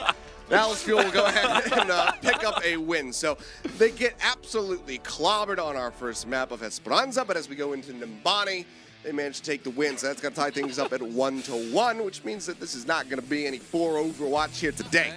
No, not today. Definitely a more competitive series potentially here. Second map was vastly more entertaining, let's say. I did enjoy the weird stuff that we just saw, the new iteration of Goats with unlocked heroes and then Finn playing Widowmaker. The Junkrat was the MVP though. Chio was just like, insta-kill, got a Riptire, double kill, it's over, see you later, see you in map 3. Yeah. I just wasn't sure what was happening, but hey, we're back. Yeah, It's nice to see the answer back here. I'm going to swap my monitors around. That's all right. That's all right. Oh, there we go. I got the right button. Just trying to do it without looking. But, yeah, so 2 maps down. I don't remember which mode we have coming up next, though. Off the top of my head, I think I have it written down. Looks like, this is going to be Oasis with our Ramatra fixed mode coming through. So we'll get to see Hanman as well as Max playing the Ramatra. And probably some more normal compositions. Actual 5v5 game Ramatra fixed. Actual 5v5. Now, we saw a little bit of Ramatra there. And it was pretty back and forth, you know. Yeah. But the map is going to be Oasis, so it's Control. So Ramatra, we keep playing Ramatra on Control, you and me, over here at the WDG studio. So yeah, that's the one where he gets a lot of value holding a point for a really long time. So yeah, if he's got the ult up and you have those long, drawn-out contests coming through as the team is desperately trying to get that flip, but the enemy Ramatra is sitting there with Annihilation. It's just like, well, this ult is just going to last for a year, and there's nothing that we can do unless you just blow him up. So we'll see if they're going to be able to do that. But, yeah, it seems like, I don't know, for whatever reason, Control is what we've landed on for the Ramatra, just to be able to show him off. But yeah. We are going to take a little break, though, guys. Are we? The action's going to stop for a minute. Aha, we are. That indeed is going to happen. So we'll see you guys on the other side of this break. Don't go anywhere.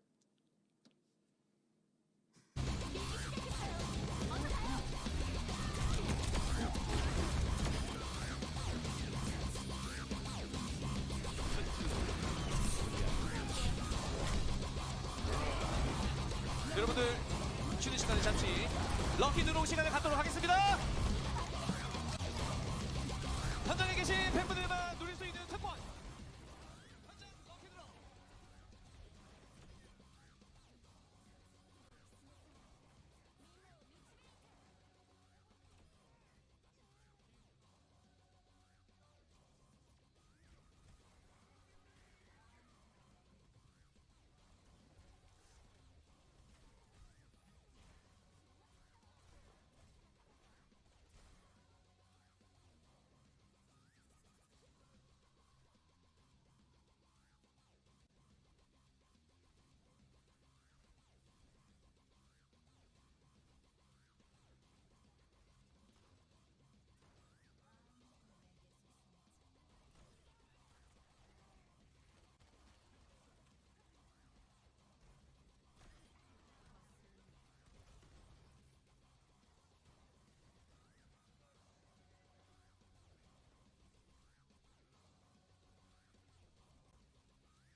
how Andy is absorbed in his game?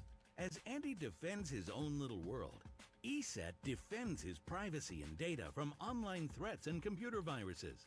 With gamer mode on, ESET Internet Security does its job silently in the background without slowing down Andy's computer. ESET can even identify previously unknown threats and dangers. Go to eset.com and install the best protection for gamers. ESET Internet Security.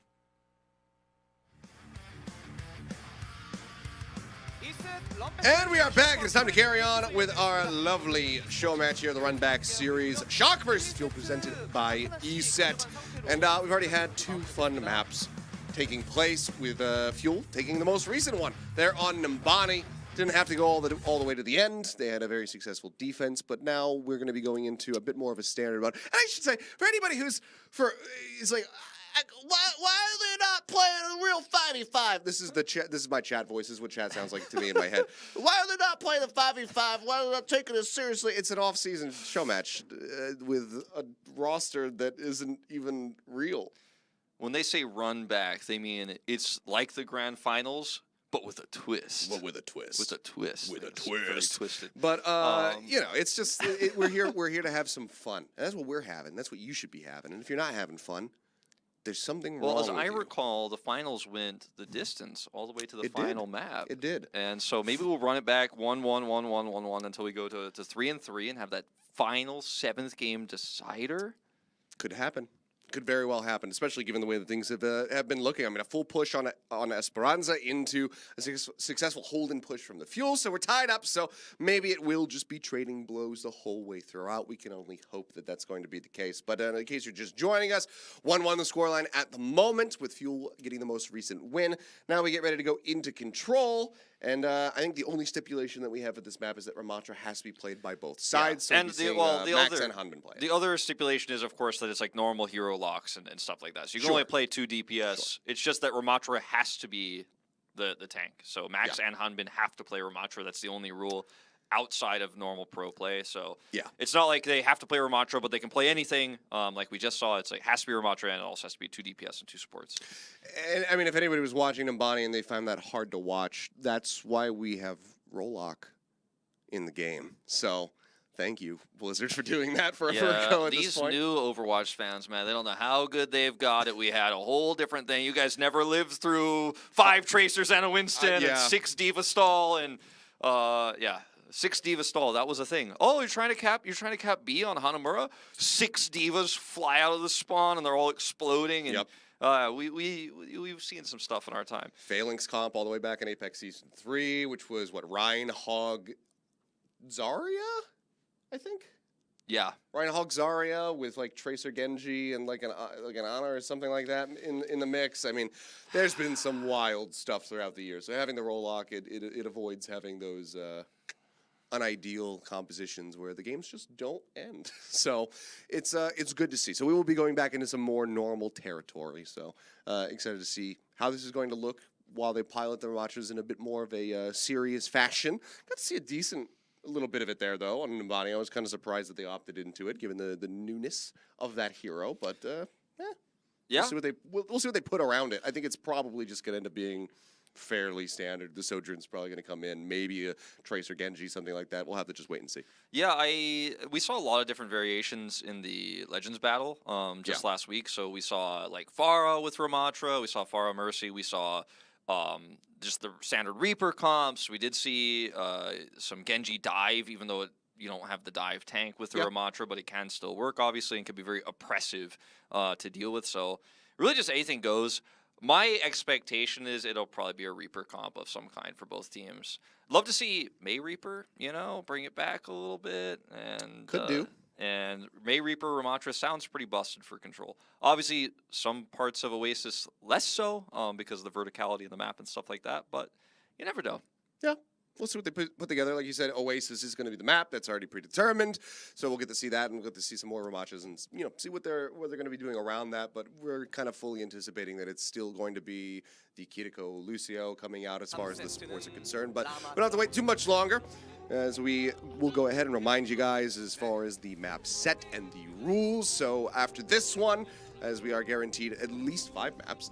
We'll have Mystery Heroes, and then we'll go into the ban match on Dorado, which we believe that the only ban is Sojourn, so we will not be able to see her at all. And given that it's Dorado, I'm going to be hopeful that we get some more, like, Widowmaker. We saw Finn playing it a little bit. Yeah. So maybe some more proper Widowmaker play. Yeah, I'd love to see that out there. So we'll have to just wait and see what they got. Especially on defense, I think that's viable. But we'll get into that once we get to that map, because we're still on the Ramatra control. And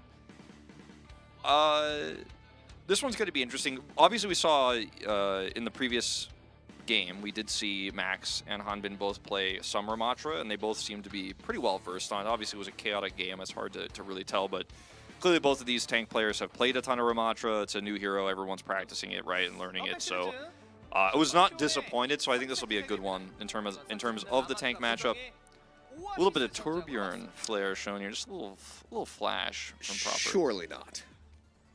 Surely not. But this will be intriguing to see. Is who does end up running the Sojourn on the side of the Shock? Is it going to be proper? Is it going to be Heesang? That's a good question. In fact, so right now Heesang is taking it from him.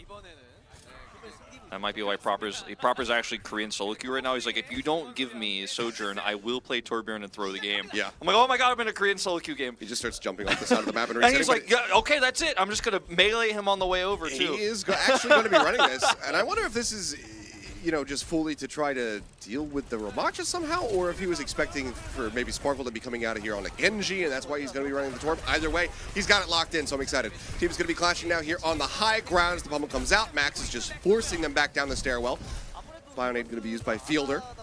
I mean, it's a really nice big difference there in the supports, actually. Just noticed. Yeah, it's going to be the Brigida, of course, for Geo and the Ana, and the angle here Proper's taken with this barrier and the turret is very obnoxious. But he's dead. Yes, yeah, it is, but he's going to fall. Max is going to be taken down as well, and we'll see if that's going to be an immediate swap coming through here for the side of the Shock, as Heesang is only able to get a single kill. Nice quick shot from Fielder. Takes down Van Haim before he can exit, and for now it seems like Proper is still going to be running this, so seems like he thinks, maybe this can still deal and, kind of harass out the Tracer a little bit on the flanking angle. Just make sure you have that turret down. But he's going to keep rolling with it. He's building up a decent amount of ult charge at range here, too. So he will have the ult to recontest, potentially here at sub 50 if he can keep hitting it up. As soon as I say that, he is unable to get any more. But that's the idea, right, with this comp, because getting in position for a turret is so difficult. Okay, Nano's out. Hanbin's going to be juiced up. He's got the pummel at the ready, and I mean, Proper just doesn't stand a chance. What the hell are you supposed to do here? You got the melee punches coming through. You got the ult rolling, so Hanbin's just going to go ahead and work down everybody as 3 kills come through from the ult. And now he'll go back over to being a shepherd, I guess, is what this staff reminds me of. Yep. Just he herding just wards the players the to victory. sheep, yeah. Oh, he doesn't. Does he look left? Okay. Well, he just, didn't even acknowledge Finn's existence there. Yeah, he's like, nah, I'm not interested. Yeah, Finn can just teleport away, assuming that was not on cooldown. Okay, Torbjorn ult ready. Time for Molten Core contest. Yep, Molten Core going to be dropped in. Proper nearly taken out. As the overclock is there from Guriot. Does take a little bit of damage here from the Flames. Throws down the disrupting shot, of course, on the live patch so that it doesn't slow anymore. Still does a decent amount of damage, though. Heesang now going to be popping his ult as well. Quickly finds 2 kills. Hanbin getting a headshot. Gets taken down. And mid-slide gets the snipe on Guriot as well. So nice little turnaround here from the side of the Shock. And San Francisco Shock fans, welcome to Heesang. Yep. Your new DPS player for 2023. Yeah, Torbjorn ult to kind of disrupt the positioning a little bit, and Guriot almost takes Proper out, right? But he survives a little bit longer, and then Heesang overclock. That's all you need. It's done. It's over. And now Sparkle's swapping to Echo. That he is. Let's see how this fares. I mean, I like the beam to be able to really take down if you can whittle away at Max in that front line. The beam to really just be able to get that execute finish. Yeah. Don't mind it at all. And of course, you can have 2 Ramatras. Why the hell not? You build that up so quickly once you have the ult at the ready. But Heesang is going to say no to the Echo. Takes down Sparkle, but Max now going to be falling. Good kill coming through as Guriot also going to be getting involved. Might not be with the overclock, but just the neutral fighting comes in, finds some nice shots. Finn with 1 headshot will get an elimination, but now he's got nowhere to go. And it's going to be a fairly fast flip here for the side of the Fuel, retaking control, only 47% built up for the side of the Shock, and now getting ready to crest 80, so we're moving into final fight territory. It's really rough here for San Francisco Shock because they have to be the ones attacking with Annihilation, so much more difficult to set that up. They don't have a sound barrier to pair, whereas Fuel have rally armor on top of that, plus they'll have the overclock, and Sparkle should be able to copy Max's Ramatra, as you mentioned, so looking like a done deal for Fuel as long as they could stick the landing here. Proper, he gets antied out, Chio moves over, they find the elimination, the turret dealt with as well, and that's moments before the Molten Core was going to be coming online. Hanbin now just rolling, there's nothing really the Shock can do from here on out, so they will end up just getting picked off, and it's going to be 100 to 47% on the first round. Garden going the way of the Fuel. Pretty easy defense there with the ult advantages they had. I really did like the point that you mentioned with the kind of execute damage on the beam for Sparkle to add that extra damage. Adds an extra angle to deal with for San Francisco Shock because obviously it's a flying hero that can, or hovering, whatever you want to call it, that can come in and disrupt from a different angle. I liked how San Francisco Shock tried to use the Torbjorn on the start, but then it felt a little bit forced. Heesong had his moment. Proper's like, right now, he's just like trying to basically big up Heesong. He's like, yeah, like no one will even notice me if I play Torbjorn. It's going to be all about Heesong. But now they're going to play the real DPS. They're going to use a Symmetra for the warp start, teleport start, and then we'll swap, looks like, back to the Tracer. Yeah, Neko is still going to be coming through here from Sparkle, so keeps that, but now we get to take a look at Proper here on the Sojourn. Kind of cemented himself as, I'd say, the second best that we had in the league last year, only really surpassed by Lip. And Proper himself admitting to that, so Proper fans can't get on my case about it. But we'll see how he fares now today, expecting it's still going to be very well practiced. Nice little dodging there from Finn, not quite going to be clipped here by Sparkle, so does manage to stay alive. Sparkle going to take to the skies, looking for a target. Yeah, Finn eating just a little bit of damage here, but will be fine. Sparkle, that's rough. Taken down, but it's going to be blow for blow. DPS for a DPS, but Fielder lobs in that Bionade, manages to find Proper. Now Chio going to be eliminated as well. Sparkle quickly swaps over to the Tracer now, wants to be able to join in the fight a little bit faster, and also says, well, the Echo not quite going to be cutting it here when I'm playing against Proper on that Sojourn. So does go ahead and swap away. First lockdown of the point, this time going to go the way of the Shock as Hanbin dies in the back end. Fielder as well now going to be falling. Looks like Sparkle with the recall will be able to keep himself safe and alive. When we cast the Legends battle, you know, the Ana buff and the Sojourn nerf didn't really make a huge impact on that second day, but here you can, I think, really feel that extra heal deny, and Sojourn's lack of mobility really is very punishing right now, and Proper did get knocked out there. Will, of course, survive and hold the point, though. Sparkle swapping over now to the Reaper, but it's a long uphill battle in terms of ult economy here. Yeah. Doesn't have anything to chain with that right now. No sound barrier, no speed up, no Kitsune rush. Like, it's going to be rough to get value out of this Reaper unless they can win this fight handedly now, ultless. Okay, well, it's going to be the Nano out onto Gurio. Does not have the overclock to go with it. Sleep on a Max, however, right as that Annihilation starts coming through. So they put him down in the dirt for a little bit longer there. Annihilation matched by Hanbin, throws it out, finds one kill. Gurio getting a second, now third, picked up as Chio. Will take down the tank of the Shocks. Seems like the flip should be coming through here. Little delay tactics out from Heesung, just trying to buy some time, some extra percentage, but eventually will fall to that rail shot, and the flip comes in at 57%. Good delay here from Shock. They did commit the Annihilation, though, which I think is going to really come back to bite them potentially because the target selection was so good for Fuel that Max couldn't delay that much with it. Heesung doing a little bit there at the end. But now Dallas Fuel actually kind of turned the tables a little bit in terms of that ult economy. They've got their own rally online here. They have defensive setup with Sparkle, soon to have Death Blossom. They need to win this fight, though, or they're going to be in big trouble. But if they can do that, it could be a total flip. And it could be a 2-0 here on this map of Control. A rally rolling from Vinheim. Chio going to be taken down. They cancel that one out. No Sparkle. Anti on a Sparkle. Proper finds both kills. Looks for a little bit more. Gets the headshot. Gets the shot on Gurio as well. And Proper will just go ahead and ace the entire team as the Shock reflip into their favor. Don't even let the Fuel tie it up. They retake the lead. It's like, all right, I made you look good earlier, Heesung. I was playing the Torbjorn. It was all about you. But now I'm on the Sojourn. It's all about me. And knocking Sparkle out of that fight with the anti-nade was massive because if he survives there and gets a Death Blossom, they can delay it, potentially turn that fight. But now he has to approach the point with Death Blossom, a much more difficult task, especially considering Shocker is so close to finishing and tying this to a 1-1 at 80%. They will also have that defensive Annihilation here in this fight. Nano about to be online here by Fielder. We'll see who receives that as the Pulse Bomb. Heesung not going to find the kill.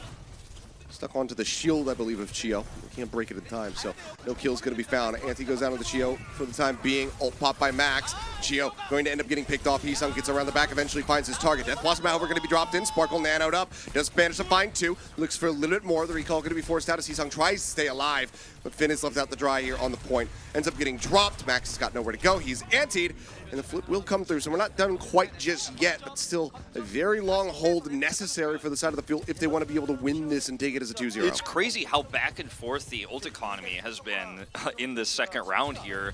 As Sparkle, with the nano boost, barely gets in position, grabs that double. Now Hanbin has the ult advantage. Max used his to try to win the map, or outright, or rather win the round outright, but fails to get the completion there. And now we see a Lucio swap, right? And San Francisco Shock have time, but they don't have the ult efficiency they're going to want to have here.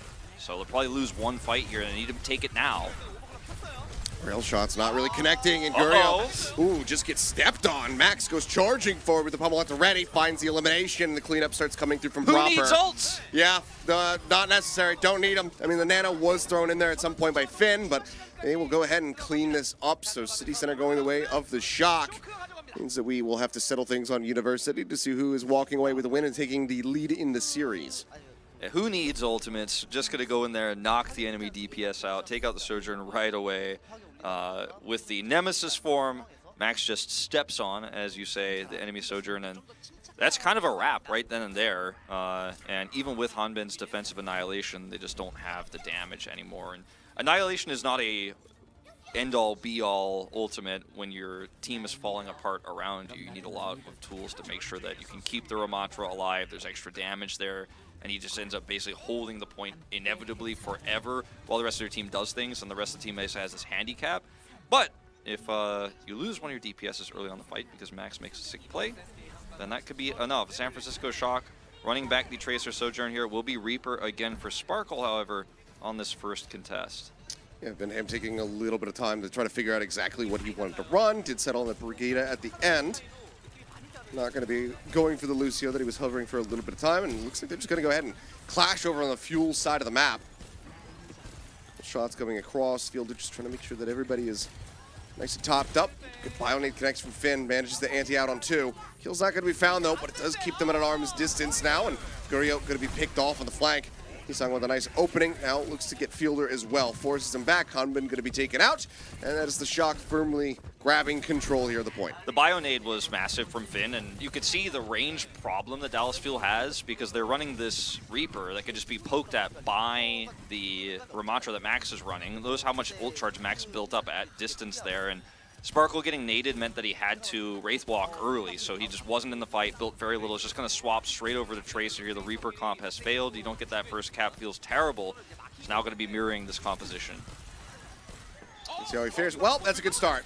Immediately into the action on the Tracer. Finds the kill on the Proper, so very big key target. Max as well getting beaten and battered. Does end up popping the ult though, goes charging forward once again, but now it's going to be antied out. Gets taken down. They're only able to find Shio here in the fight, so Shock going to be losing control. Hisung in his dying breath let loose with that pulse bomb as well, and doesn't find a kill for it. Even if he had, probably would have been enough time for the side of the fuel to reset, so it's going to be a decent little pickup for them as they flip the point. Only 48% in the bank here for the Shock. Annoying Ramatra spam here in the choke. Barrier goes up, and he's just building up that ultimate. He's got it online now. Very great tool to use to control these choke points. Only having to deal with the flanking rather, Hisung. Oh, Proper dead again. It looks like Fuel kind of identifying the key member to go ahead and take out, so they will just go ahead and focus fire him. They find the kill. Hanbin is just trying to take down Max, but there's so much heal being pumped into him right now, and Hanbin's going to eventually get taken down. Sparkle unable to find anything with a pulse bomb of his own. Fielder and Shio now under fire, stuck in a bad spot. Will end up getting taken down. It seems like the Shock should be able to just go ahead and regain control once more before the lead can really even be taken here by the side of the Fuel. So maybe they make it to 44% as the flip comes back through, and Shock will go ahead, grab this point for themselves. I mean, look at the ults. Fielder is just looking for Proper, man. He's got a grudge or something. Gets that sleep, takes him out. It's a little bit of a stagger here, but even still, San Francisco Shock have a great setup here to defend this point. 4 ultimates nearly online.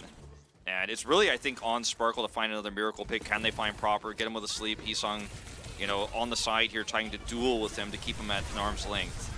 Still holds on to the pulse bomb. I thought maybe he was going to drop down, try to pop that onto Hanbin. He does not. Annihilation rolling from Max. Pulse bomb stick comes through. Not going to be able to find the kill, however.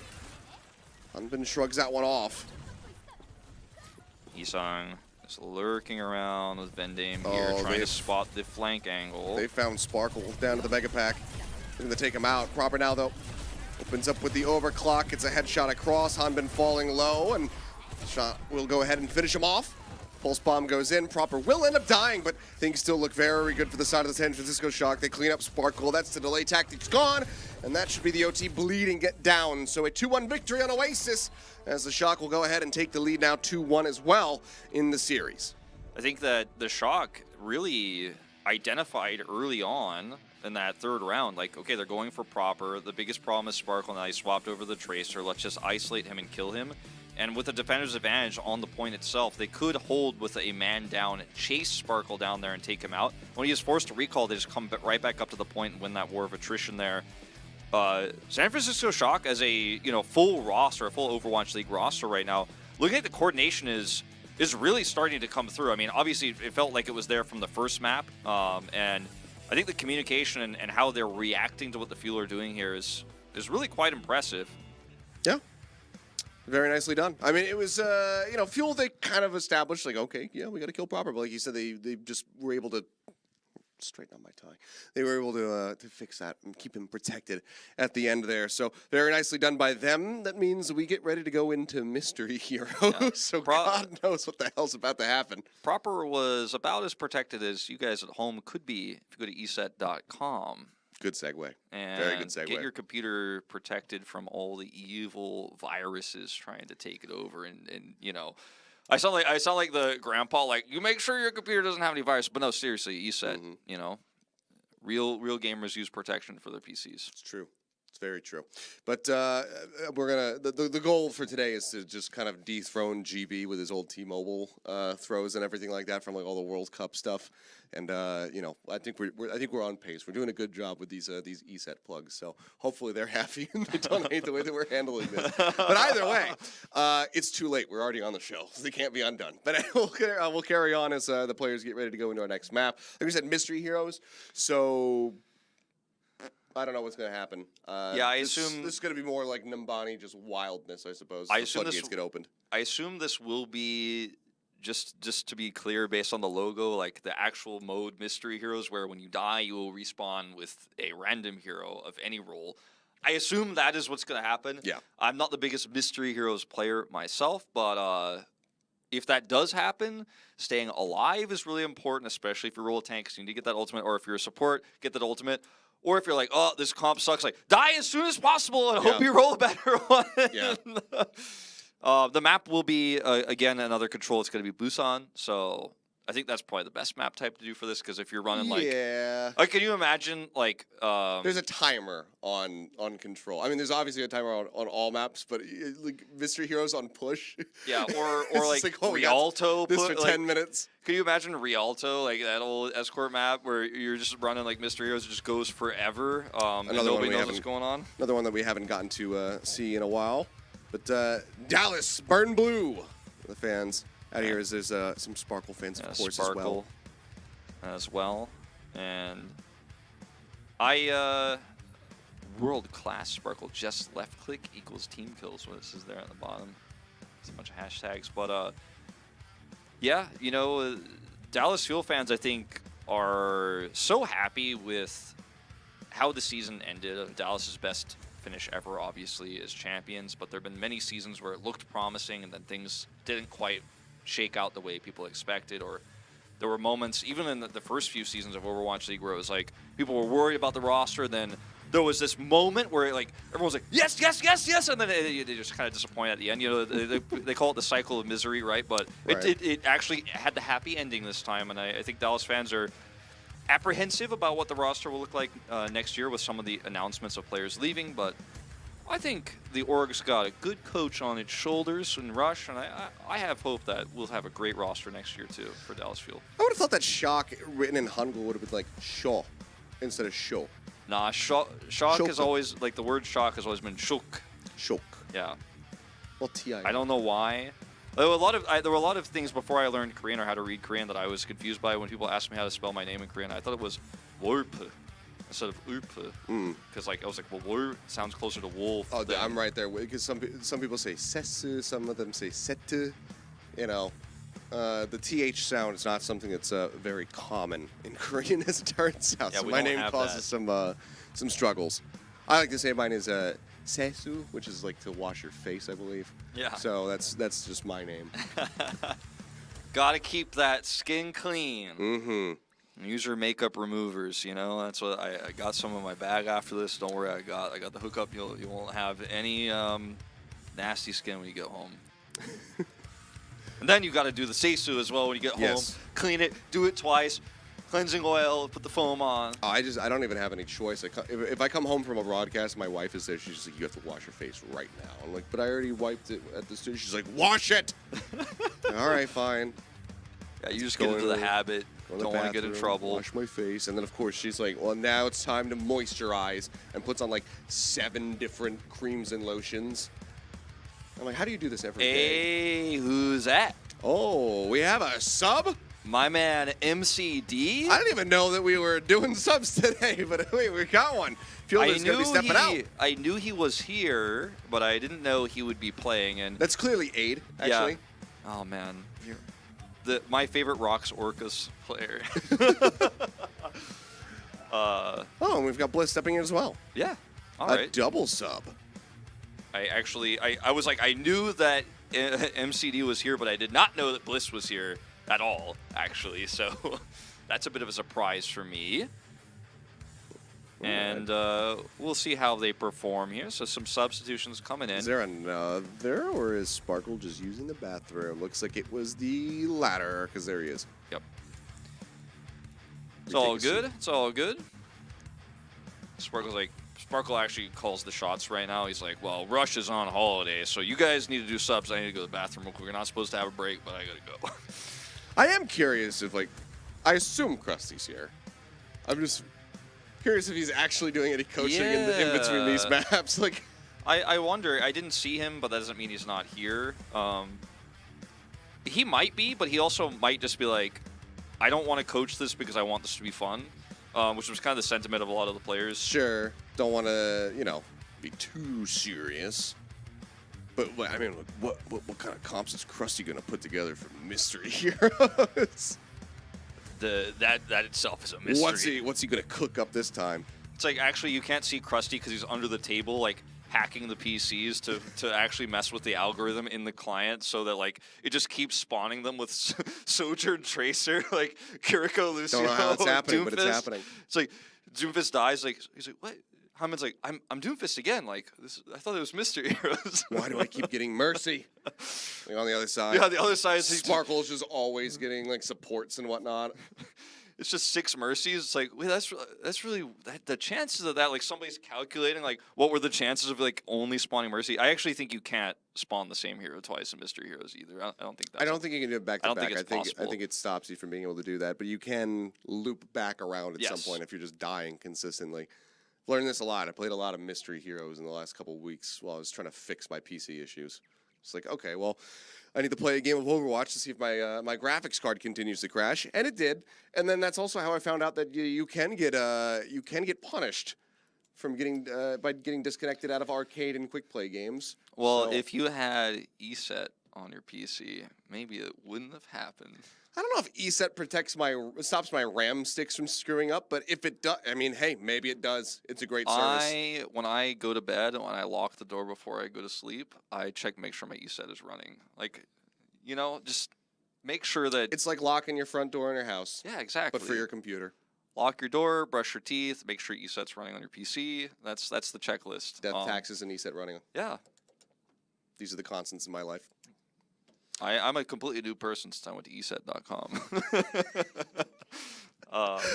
We love you guys. Thank you for sponsoring this event. Yes, seriously. I'm sorry we're teasing this a lot, but we do want to make sure that people check it out because this event would not be possible without you.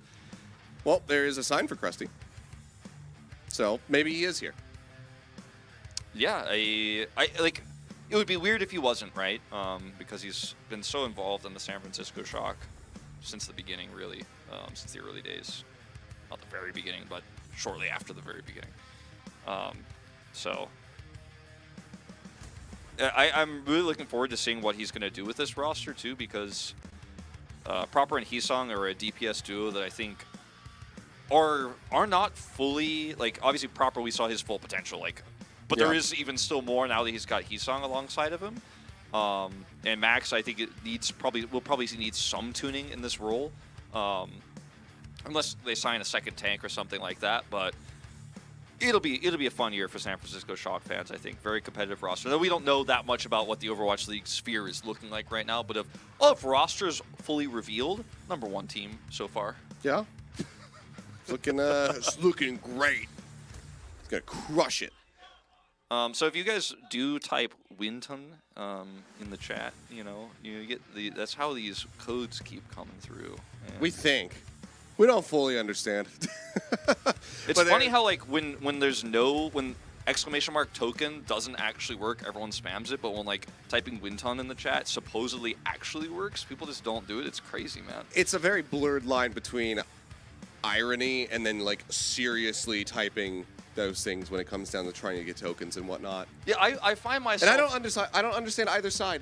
Really. I find myself wondering. The joke is dated. Yeah, I find myself wondering when I see !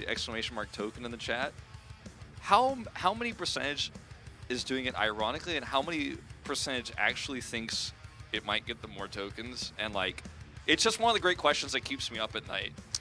It's difficult to really nail down a figure on that one. You just know that everybody who's doing it is out of their mind. That's about it. But of course, you mentioned Winton, so I'm sure the chat's going to be going absolutely crazy over that at the moment. I'm not even sure where this one came from. It just kind of popped up one day. Yeah. It's just like a thing that appeared. I usually don't now watch. Everyone's saying that. I mean, we have the Winton Leap, Winton Zap, Winton Alt, Winton Nap one as well, which was a nice little. That's very good. Yeah, a good little copy pasta. I like that little rhyme. And that also birthed my idea, which, again, Blizzard devs and like skin designers, you can have it for free. Pajama Party Winston skin. Make it happen. Actually smart. Anna sleeps him, and he hits the ground, and he's got a pillow that he's cuddled up with, and he's just, like, sleeping on the floor. You can't be telling them this, man. You gotta. It'll make millions, Blizzard. You gotta go to the actual board meeting. You gotta call up all the board and be like, guys, I am gonna change this company. Want people to buy some more battle passes? Make that the level 80 mythic skin. Pajama Party Winston. It'll sell like hotcakes. His pajamas have peanut butter and bananas exactly on it, and it's perfect. Yeah, the Winston spam, I really like it for some reason. I don't know why, because it's just so innocent in its ways. It doesn't like, it's not mean-spirited, it's just a meme. You love it. Yeah. And now we got the emojis coming in the chat. I love it. I don't usually have chat open when I'm watching Overwatch League because I watch it on my TV, like full screens, but it's been fun to kind of interact with chat a little bit today, and yeah, we did the other match last week, the Legends Battle. It's a bit more loose. We can play off the cuff here and have a little bit more fun with it. So we will sometimes have our eyes and on you guys and see exactly what's going on there. But I think we can kind of expect exactly what's going to happen in the chat at any given moment. It's going to be a lot of Winton and gorilla emojis and stuff like that. So this will protect us and yada, yada, yada. Looks like, though, our substitutions should be pretty much squared away as MCD and Bliss have stepped in case you just recently tuned in, or you tapped back over, whichever it may be. So they have joined the Fuel here on stage as we get ready to go into Mystery Heroes. So I guess Fuel, they were saying, like, I just don't want to play that game mode. So I'm gonna take a break. Yeah, Fielder's like, MCD, this one's on you. Show them what you got. Show your versatility. Get in there, champ. So as mentioned, this is our fourth map and fourth map type, Mystery Heroes. It will be played on Busan. Mm-hmm. So 2 controls back to back. Could very well be the Shock taking this one to series point. If they can get the win, Fuel going to be looking for that to tie us up yet again, which would at least take us to 6. So we'll see just how far this one goes. The players themselves were saying, like, we want to go to 7. So, we're in it. We're in it. We're in the thick of things. Point going to be locking in 12 seconds, and hey, look at that. Hanbin's going to be dead. So, as, again, Mr. Heroes comes through, Proper, he drew the short straw, so he's got mercy.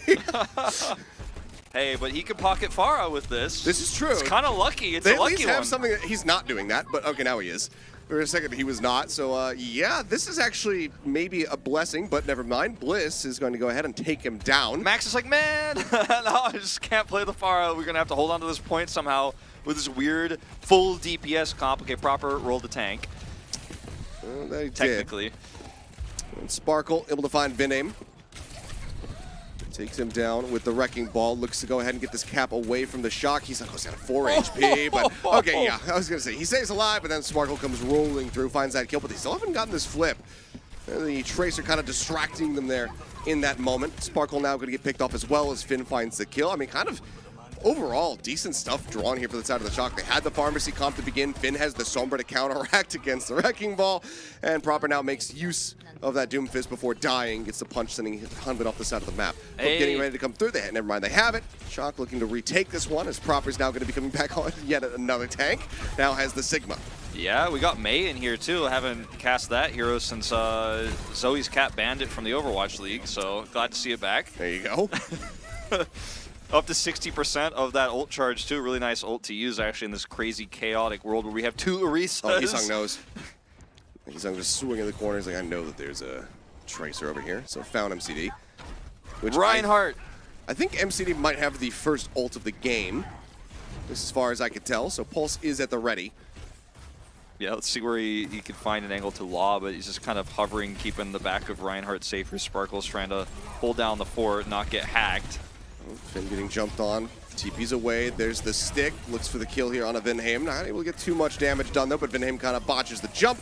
Does manage to Goombas down Bliss on his way back down, but ends up falling to Sparkle, who now has a Reinhardt. Hanbin going to be taken down by 9 Heesung. health. Oh, just drop the Blizzard Man, don't die. Max is so low. EMP going to be coming through. Heesung cleaning up house. Finds 3 quick kills, and Shock look like they might just be able to take this round. We'll get a little bit of damage done to Gurio there with the Blizzard. Gurio's down. We'll see what he respawns with. Junkrat for Sparkle. That's an old favorite of his, so that sounds fun. As we do have a Bastion on the scene. Uh-oh. That's why Bliss was subbed in. Secret So support Bastion tech. Fantastic. Well, let's see if we can get anything done with this. Having a Sigma on the opposite side is certainly going to gum up the works a little bit for the Bastion. He's going to get leapt on, gets taken down, so we won't get to see it too much. I think Finn has been on the Sombra the entire game. Maybe he died once at the very beginning, but otherwise it seems like he's just been able to stay alive this entire time and find some value and impact for his squad. And with Gurio getting taken out, I think that should just about be it. Quick touch from Hanbin, has to recall away, gets stunned by the accretion, ends up dying, and that is going to be Sanctuary taken by the side of the Shock. And let me tell you, this is not the easiest mode to cast. No, it's not. And let me tell you, like, the reason why I haven't done really any analysis is because A, it's been crazy chaotic, and I'm just letting Seth do the play-by-play. Achilios over here just doing that. And then I'm like, yeah, so, you know, Sparkle rolled a few of his favorites, but it wasn't enough. Hanbin got Tracer, which is also, like, just, you know, he got it there at the end, but he's a tank player, you know, and so it's not that great. In San Francisco Shock from the outset, they had the Farah Mercy, and so that gave him a nice lead because of the synergy, except they didn't use it well. Nah, I'm not going to pretend. Let's Mystery Heroes. Let's have fun. All right, well, no supports to the side of the fuel, but they do have 2 tanks. Shock, no tanks, with Finn there on the Brigitte, so we'll have at least some healing. Symmetra? They do have a Symmetra. We've also got Bastion v. Bastion, which could prove to be a bit painful, though, because MCD on that Farah could certainly... I mean, low-key, San Francisco Shock feels pretty good. Well, Gurio's going to get the kill here. As Proper dies, both Bastions instantly dealt with. This is why you just don't pick Bastion, folks. But Sparkle could get beamed down. And like, Max is going to carry this, dude. Max is juiced right now. I mean, Proper, they have 2 Torbjorns and a Symmetra who's charging half of the ult. I'm like, how does Dallas win this? Like, this is going to be tough, man. They also are running with a Reinhardt. Good luck with that one. They still don't have a support. They haven't rolled any supports at all. Finn's like, I can heal this Symmetra. She's at full health anyways. They got 2 Torbjorns. Okay, 1 now, as Vinhame does fall. But Sebastian's still good with the comp. Okay, Gurio finally does roll a support for them as they get the Baptiste, but Sparkle's going to be taken down. MCD has been trying his damnedest to do something to get some kills through. I think he's found one. Max, don't die. Not worth it, man. Don't die. Hold on to that Symmetra. That's the crux of this composition. Yeah. Don't die. You need that barrier. You don't know what's out there, man. A Widowmaker could be out there. You just don't know. It's a mystery. Uh-oh. Oh, Finn gets caught, taken down. Gurio trying to build up towards that Amp Matrix, which, I feel like with the Bastion and the Amp Matrix, maybe Bastion then becomes a little bit more viable. We'll have to just wait and see if it does come to fruition. But the barrier is out from Max, just trying to keep everybody protected, and, well, we won't get to see the Bastion because Sparkle dies. Max died. That was... I was really enjoying the Symmetra. Well, see it next year, maybe. Yep. Maybe. Into the ice block. Blizz trying to stay alive. Blizzard nearly available. Vinham going to be taken down. Heesung as well going to be finished off. So now they lose out on the Diva. Point, however, still held here for the side of the Shock at 44%. And Blizz will make his way over to try to get this cap going for him. Oh, the bubble. Oh, the bubble! It protects the turret for a little bit longer. And Max, okay, well, he finds Gurio, and then it looks like he went onto the train track. So I'm not quite sure exactly what happened there. As Sparkle has rolled Reinhardt twice now. And the Molten Core from Proper, in his dying breath, manages to find an elimination. Stock still holding on to the point as the pin not going to come to fruition. Doesn't find a kill, ends up getting taken down. Gurio with the bouncing nade will find Vinham, however. Trying to get back, but again... Give me that Overwatch League minimap so I can tell what's happening. Yeah. Where is anyone? What are they playing? What is my life? Why are there so many Bastions in this mode? They just keep coming out. And he might get a Flux. Like, it could actually happen. I mean, the Fuel need to get on to the point is what needs to happen. Yeah, they won like 2 team fights but haven't been able to recap. Yeah. Okay, 3 kills. Surely now they get the flip. 92% ticking up. You would hope so. Here it comes. Okay. Heesung actually survives, so we'll have a Flux for the potential retake. It's weird to talk about ult economy and things like that in this mode, but yes, the ult economy of he's going to have a Moira, too, behind him, if you guys remember that hero exists still. Debatable that she exists, but anyways, in this case, she has been rolled by Vinham, so he's a support player, and Heesung should be able to get a Flux off here. Ooh. Here it is. Sparkle just trying to hold the high ground, and it looks like it's just going to be a solo Flux onto him, and he will die. Not much else to be done there. As Proper comes back, as the Junkrat, and oh my god, just instantly starts ripping them to shreds. Ends up getting picked off, but did a hell of a lot of work here for his squad. As it looks like I mean, they're playing around with it. Like, yeah, we could flip it, but we won't. Crowd pleasers, yeah. Ladies and gentlemen. This team is going places, all right? Look, you know what? Let's go to Mecha Base, actually. They want Finn to get a big double kill or something on this Cassidy, on the Deadeye. All right, all right, all right. 99 to 99, run it back, you know. Oh my god. This is like the first instance of Overwatch League players with like real BM with control. I've never seen this before, actually. This is like the Overwatch equivalent of a Manor Nexus in like StarCraft 2 or something. Match fixing in my Mystery Heroes? What is this? Unbelievable. Simply unacceptable. Call Kespa! Yeah. Let me report this to Sean Miller immediately. This is definitely against the code of ethics of the Overwatch League. Before Shock actually lose this, though? They might. They might just go to Mecha Base. Heesung has ult. This is very awkward. Okay, he well, gets only one. He's trying for it. The drop's not going to get the kill. Heesung's still incredibly low, and they don't have nobody to heal him there. And I think it's going to Mecha Base, unless Max can do something incredible with the Echo. They're looking for the flip now. OT at least going to be forced out, but they quickly get dealt with. The OT will start bleeding away, and I don't think anybody can touch. We're going to Mecha Base. This is what we like to call in the industry some happy gaming. Yes. Yes, it is. It's a little bit silly. I think that is the official esports term these days, is happy gaming, where it is for fun only, and everyone is enjoying it, and I enjoyed it too. I liked it when San Francisco Shock BM'd Dallas Fuel a little bit, but then were unsuccessful at winning the round, and now we're going the full distance of Mystery Heroes. That we are. As deep as we could possibly go. So, let's see. All right. We've got, somehow Fuel rolled double Ramatra. That seems like it shouldn't be allowed. How in the hell? It's okay. mecha base also, so it's like, wait. This is actually not fair. And they also have Orisa and Junkrat and Symmetra. Like, how did Dallas Fuel lose this? Okay. Let's find out. Yeah, let's watch. Well, that's a good start for them losing it, I suppose. So Gurio going to be taken down. I mean, that's a lion's share of the damage to try to really deal with the tanks. I also didn't notice the double Doom Fist here for the side of the Shock, I suppose.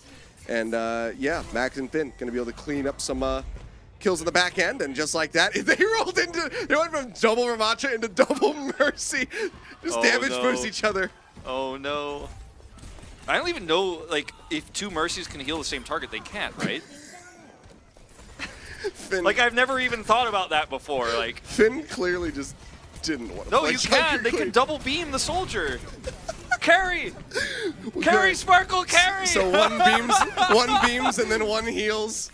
They just keep him boosted and juiced at the same time. Swap into the pistols, just trying to go ahead and kill proper. They will. Oh my god, it's actually broken. Mystery Heroes is educational. Oh, maybe Finn didn't want to get off Junker Queen and he actually disconnected. Yeah, I hope not. It's hard to say. Educational. Today I learned you can double beam someone if 2 Mercies are allowed. So I guess because of Echo's existence, like, I probably should have known this interaction before, I guess. I don't know. Or maybe they're like, yo, 2 beams, I'm calling a pause. Unless like a Mercy dives in front of you, you're never intentionally duping a Mercy though, as an Echo. Yeah, I know. But I'm just like, of course we haven't seen that interaction. I don't know. I'm just like, for some reason in my head, I'm like, I guess that means now that, like, is double Discord Orb possible? Is double Harmony Orb possible? Like, how does that stack? Like, how does that work? Oh boy. I love how this went from like, it's silly, they're gonna intentionally go to mecha base, to like, now I'm really invested because of this double Mercy nonsense. Oh boy. Yeah, when the pause happened, I think all 3 of them were still alive. Sparkle and the 2 Mercy players. I think one of them was Gurio. I can't remember who the other Mercy player was. Can we have everybody else in the team die other than Sparkle, because he's the pocket target, like, but everybody else die until they have Mercy, and then we just have 4 Mercies and a soldier. Oh. It was short-lived. But what about double pocket on the Genji though? Okay, hey, with Sparkle in, I'll accept it. Well, it's Bliss who's playing it, but if it was Sparkle who rolled Genji, that would have been pretty insane. That used to be a strat. Remember that point A Numbani where you actually pocket the Genji for the blade push, and you just try to build the blade? Same thing on Temple of Anubis. Shout-outs to 2CP Maps. Rest in peace. Yeah. We miss you, King. But, yeah. You said that live on TV, Achilios? I did. Someone's coming for you. Oh, no. As it turns out, Assault was a pretty good map type. I liked it. I liked it. We also liked Ghost, so let's just show we some have the kind controversial opinions here. Masochist casters. But you know, like we were mentioning, that was like the common strat back in that time. Just damage boost the Genji, go charging forward, try to build up for that blade as quickly as possible. So yeah, I mean, would be neat to see.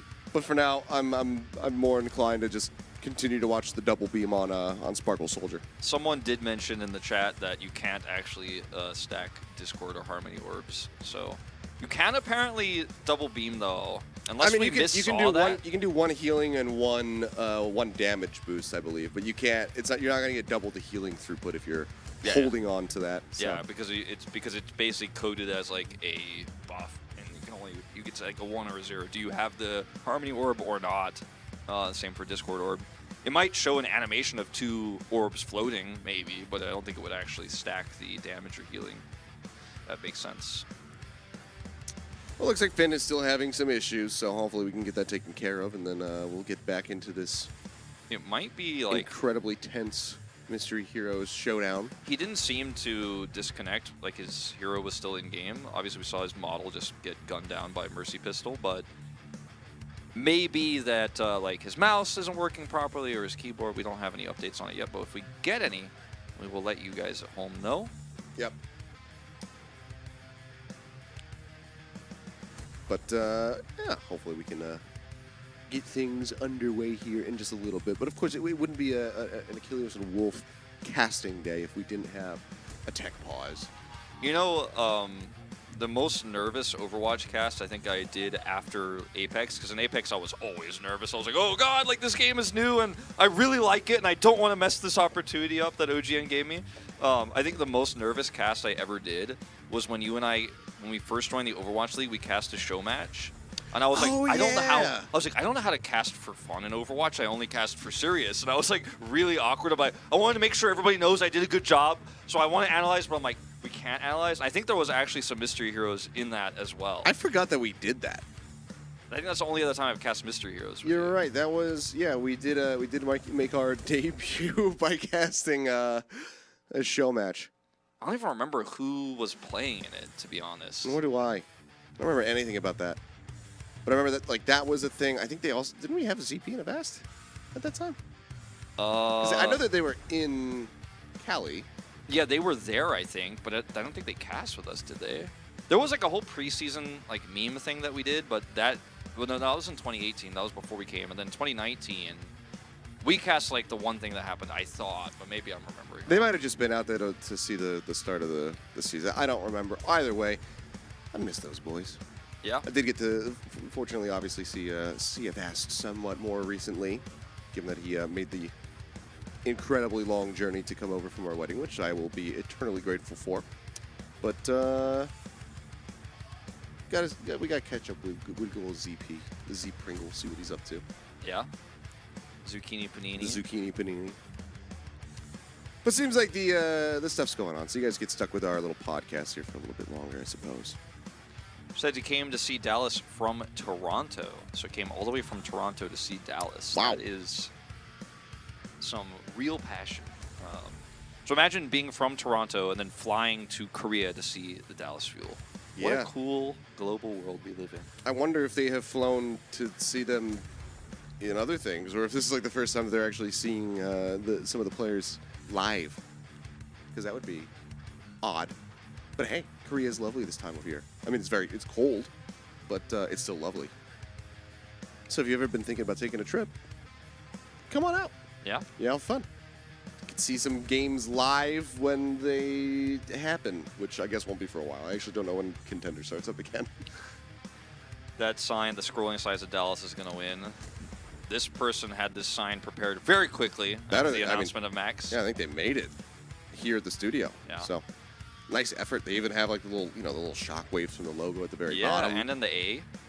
The A has the little like lightning bolt in it. The F has a lightning bolt as well. So it does. Very clever, very clever. Love to see the creative signs. It's been a while since you and I have done the Korean fan sign meta. We did a little bit. And we had some pauses last week, but yeah. But this used to be our lives on the regular during the Contender stages. Oh, it says like, oh, there's nothing else to talk about. I guess we'll just talk about fan signs. The Del for Dallas is Law for Lovely Dealer, aka Lovely DPS, and then the S for Sparkle on the right side there. Dallas's Lovely DPS Sparkle. Very nicely done. He's very lovely, isn't he? That he is. Yeah, you mentioned it to me in the makeup room we talked about earlier. Seeing Sparkle like all grown up in person was it's really touching, you know? What is going on here? Smurf! Oh, well, very good. So we've got a Smurf, but there's also a Shock Pepe holding money that says Sungni, which means victory. So I guess it's take my victory, but also they feel sad about it. I'm trying to, like, I think what maybe it's implying is, like, we got to pay to get Smurf back so we can win? I'm like, no, it's okay. Like, I think Max is doing fine. Max is doing a pretty good job. We do miss Smurf. We do miss Super. It would have been really fun if could have been here, but he's not on the roster, so it doesn't make sense. But just shout outs to Super, one of the legends of the Overwatch League. Yep. Former Shock player. Oh, is that Violet? It looks we like got him. Smurf, yeah, Violet's still in Oh there. yeah. So yeah, you get some familiar faces there in the audience watching. If there was somebody else behind that sign too. It might have been a player. Couldn't tell clearly enough though. Of course, there's a fan little meet and greet that's going to be happening after this for everybody who's live in the studio, so they'll get to go ahead and meet up with some of those legends of the Shock rosters of old, and get to have their signs signed and whatnot. This don't have Baby Bay though. They didn't bring him. This sign is just like Heesong's gonna get another trophy this time. in the league. The term, for those of you guys who don't know, for Overwatch League, because it's very long in Korean because it's syllable-based language. Yeah. It's very hard to say Overwatch League. It's very long, so people just call Overwatch League. So if you ever hear someone like translating or something, they say like, "Oh, he went to the league." They mean like he went to Overwatch League. It's obviously pretty clear there, but just because like, the other one they just called LOL. Yeah, exactly. But if you ever hear that term league in Overwatch, it means Overwatch League, which you might not have known, but a little trivia for you guys. But it looks like I don't want to jinx it, but we can back in. It also may be a restart of the map. Like, I don't know. Oh, that would just be actually terrible. No, give me the double mercy. Yeah, give me my. Yes! Hey, we got the double mercy. And we're Don't back burn into down it. Sparkle. All right. Okay, keep him alive. You don't let him die. No! Oh, Hanbin. Okay, he stayed alive. I love how we are just fully invested in this now. Double mercy, ride or die. Okay, Bliss diving in, he's trying to find the eliminations, No! and oh no! Vindame! No, you ruined it. Damn it! All right, well, let's see what happens. Sparkle waiting to respawn. He's going to come back on a Sombra. Hanbin rolls a Tracer again. As Bliss is trying to get this kill onto Heesung, and it's actually going to be Gurio who's swooping forward, finds the melee hit to get the kill. Dash across, the blade nearly at the ready. Bliss needs to keep himself safe. They're starting to push in on him. He needs a health pack badly. Yeah, still going to be low. Looks like he might have eluded the rest of the shock for now. No supports to heal him up right now. Hanbin taken down, still no supports as Gurio comes back on the Echo. We'll see what Hanbin rolls this time around. Double Sombra. Not nearly as good as the double mercy meta though. Not as good as it used to be. Like if it was old Sombra, that'd be pretty broken, but Crawford just putting the fist up, tries to keep himself safe. Blade? Blade is pulled. Oh, the push away from Max is just beautiful. Bliss is gonna die. Blade not gonna be able to find anything at all. Shock still holding 63% now. As they're gonna just start cleaning up house, it seems. they got a sound barrier, which is not fair. A Kitsune rush and self-destruct for delay, and meteor strike for delay. I'm like, wait a minute, they're not allowed to have like a full set of ultimates, right? That's not allowed. It's mystery heroes. Yeah, I mean, now somebody they're just waste one of spawn those. Samsung Shock is supposed to be fun. Remember cap. when it was fun in the second round? Are they gonna let him have it again, or are they just gonna let it go? For a second, I thought that they were going to. But yeah, I mean, nearly the rally as well. So 5 ult's about to be here for the side of the Shock, but it might not matter if the fuel can't even touch the point. One of the EMPs goes out. Sparkle just trying to turn the tides of the fight, but the sound barrier is there in response. Point currently being contested. One would assume by MCD. Looks like he is forced to translocate away. Self-destruct comes in. Touch on the point. MCD's dead. OT forced out for a little bit longer. As Hanbin tries to make his way over, and Finn is just emoting. He's like, yeah, I don't need the remech. I'm just going to stay in pilot form. Why not? Now he does remake. Okay. Oh, Proper, dead. Have they flown too close to the sun? Is this the turning of the tides? No, it's not. It's 132% closeout as we will finally get the conclusion here of our Mystery Heroes map, and that is going to be the Shock going ahead and getting the win. Might as well have shown play of the game at this point. I thought for a second we were going to see it. Very fun match. My favorite part was the double mercy. Yes. My least favorite part was when Vindame ended the double mercy. I thought you were going to say when the pause happened, but that actually is worse, yeah. I agree. Yeah. Vindame. I would have waited for a full hour of pausing if it meant that the double mercy survived a little bit longer, but it's true. Vendame's sound barrier, actually, he survived on that Lucio for long enough to get it. Actually countered the EMP like it was a real game. That was cool. Yeah. Double hack, but he still gets the barrier off, and it's well played. Well, I think we're going to maybe have another break? I believe so. That was the 5th set, if I'm not mistaken, right? Well, no, 4th. So yeah, I think there is a break actually. Yeah, so I think we'll have another little quick break, and then after that, we are at match point. So that means that the Shock potentially can close things out, because coming up next is the ban map, where Sojourn is basically unable to be played, but everything else is up for grabs. I don't remember which map that is. Dorado. That's right. Yeah, because I was talking about Widowmaker. Maybe we'll get some Widow. Maybe some Ash. We didn't have a single Widowmaker during that Mystery Heroes, did we? Not that I remember. That's weird. Was it banned secretly? Krusty, what did you do? Yeah, that is odd. Yeah. I don't know. Either way, we'll see what happens, and what the comps are gonna look like, what they're gonna piece together, because we did get to see a good amount of proper playing Sojourn earlier on, as well as Heesung. But yes, confirmed. We are in fact going to go to a break, so don't go anywhere, guys. We'll have some highlights for you there from Mystery Heroes, and we'll see you guys on the other side of this and get ready to go into what could be the last map of the set.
Andy is absorbed in his game?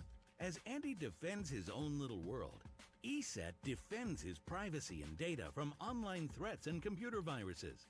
With gamer mode on, ESET Internet Security does its job silently in the background without slowing down Andy's computer. ESET can even identify previously unknown threats and dangers. Go to eset.com and install the best protection for gamers. ESET Internet Security. And we are back. Match point locked in here for the side of the San Francisco Shock. And we'll get to see if they can finish the job and end the series, or if the Fuel will be able to fire back once more, as I do believe we've had some additional substitutions, if my eyes don't deceive me. I think I saw Fielder making his way back over to the stage. This is going to be our ban map. So each team gets to ban a hero. Yeah. And we thought it was just Sojourn, but apparently not. I think we'll have a graphic probably coming up, but otherwise we'll talk you through it as we get ready to go into the game. So it's otherwise going to be the same rules as Pro Play, as far as I know. Yep. And yeah, that's what it says. So it's going to be Dorado, as you mentioned. So Widowmaker, maybe some Ashe would be fun, but Widowmaker is definitely much stronger, I would say, at this point in time.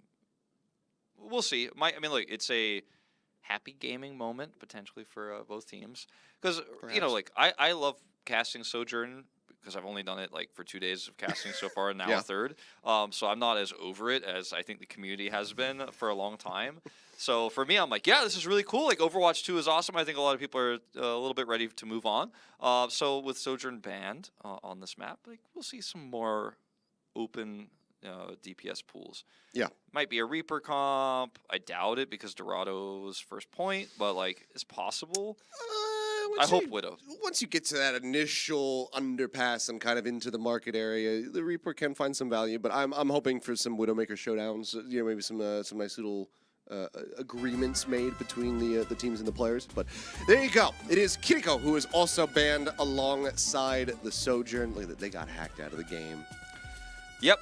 But if you don't want to get hacked, then get ESET and protect your computer from viruses and all of that other nasty stuff. You put it on gaming mode, you don't even know it's there. Put it in gaming mode, runs in the background, keeps you all protected. So when you go into, especially like custom maps and some other games and you have to download assets, make sure that nothing gets root access to your PC. So officially Fuel banned Sojourn, just for context, and Shock banned Kiriko. We were told at first it was only Sojourn, so maybe they both banned Sojourn and they were like, all right, you get a free extra one because both banned Sojourn. I don't know for sure, but we know those heroes are not eligible for play here on Dorado. Yeah, and I can't help but think that the ban on the Kiriko from Shock was actually I was wrong. Fielder didn't come back in. But they just didn't want to. They just don't want to have to deal with it. They're like, yeah, we know that we're going to be playing a hell of a lot of this in the future when we get into the season, unless she undergoes like some significant nerfs. So let's just opt out of it now. Let's enjoy the Kiriko-less comps while we can. Ashe, it's happening. Some dynamite value right there at the entrance, like it's the old days. Shout out to Doa, Dynamiter. Some good Dynamiter. Some good Dynamiter. That's an old reference. We saw the Widow for a brief little second, but it's actually going to be proper moving over to the Genji. And he's gonna die. Goryeo finding the kill, and Sparkle with a Genji as well. Always a treat to watch. We'll be able to get involved. Help set up for a kill onto Finn after taking out Viname. And that is gonna be the shock, kind of having the doors slammed in their faces from the outset. Yeah. And good start here for the Fuel. Sombra Genji comp here for San Francisco Shock can be quite good, especially again into D.Va. You can burst that D.Va down with the hack, but hard to get into range of the D.Va. Dynamite out on the proper, he's going to be okay. Dashes up onto the high grounds, instantly greeted with the bio nades, trying to find Goryeo, but he does manage to slink his way out of the window just in time to stay safe. Now Max under fire, hits the low ground, goes up to recontest. And for now, it's just going to be fairly neutral fighting, but with Sparkle falling, that should be the Shock opening up a decent amount of space, so they should be able to get their way up here into the marketplace, especially if Bliss gets taken down. Whittling away at him, and eventually Proper will manage to find a headshot. They get the kill. And things are looking very good here for the Shock to be able to roll their way into A. MCD getting picked early there by Heesong was actually pretty massive. Heesong was able to, he decided not to just play with his team and look to burst down Hanbin when he comes in, but he actually found that prio kill onto the Zenyatta, which really hurt MCD's ult charge as well here, so he's sitting at 53. Ooh, great taps from Finn. Sparkle taken out. They're on the high ground. As much as I love a mystery hero game, it is great to see Finn on his main role here actually popping. Not only, I mean, I was going to say Hanbin getting to play D.Va. Yeah, that's another treat that we haven't seen in a long time. Well, I haven't. Maybe you've seen him a little bit more recently than I have. But I cast APAC. Yeah. So not as much, but it is good to see. It's true. He's already got that self-destruct ready to go. Max lagging a little bit further behind here towards that Primal Rage, but it doesn't matter too much, given that they already have the cap. Now it's going to be a blade pulled. And I wonder if this was an intercept by Vinhame accidentally, but he's the one who receives the nano either way. Maybe he was going low, they decided to just try to save the brig, but the blade doesn't have the nano, he ends up getting taken down. Vinhame now going to fall on the back end as Sparkle finds a kill, still holds onto a blade of his own, and that should be the cart halted, at least for the time being. Sparkle is popping off on his signature Genji.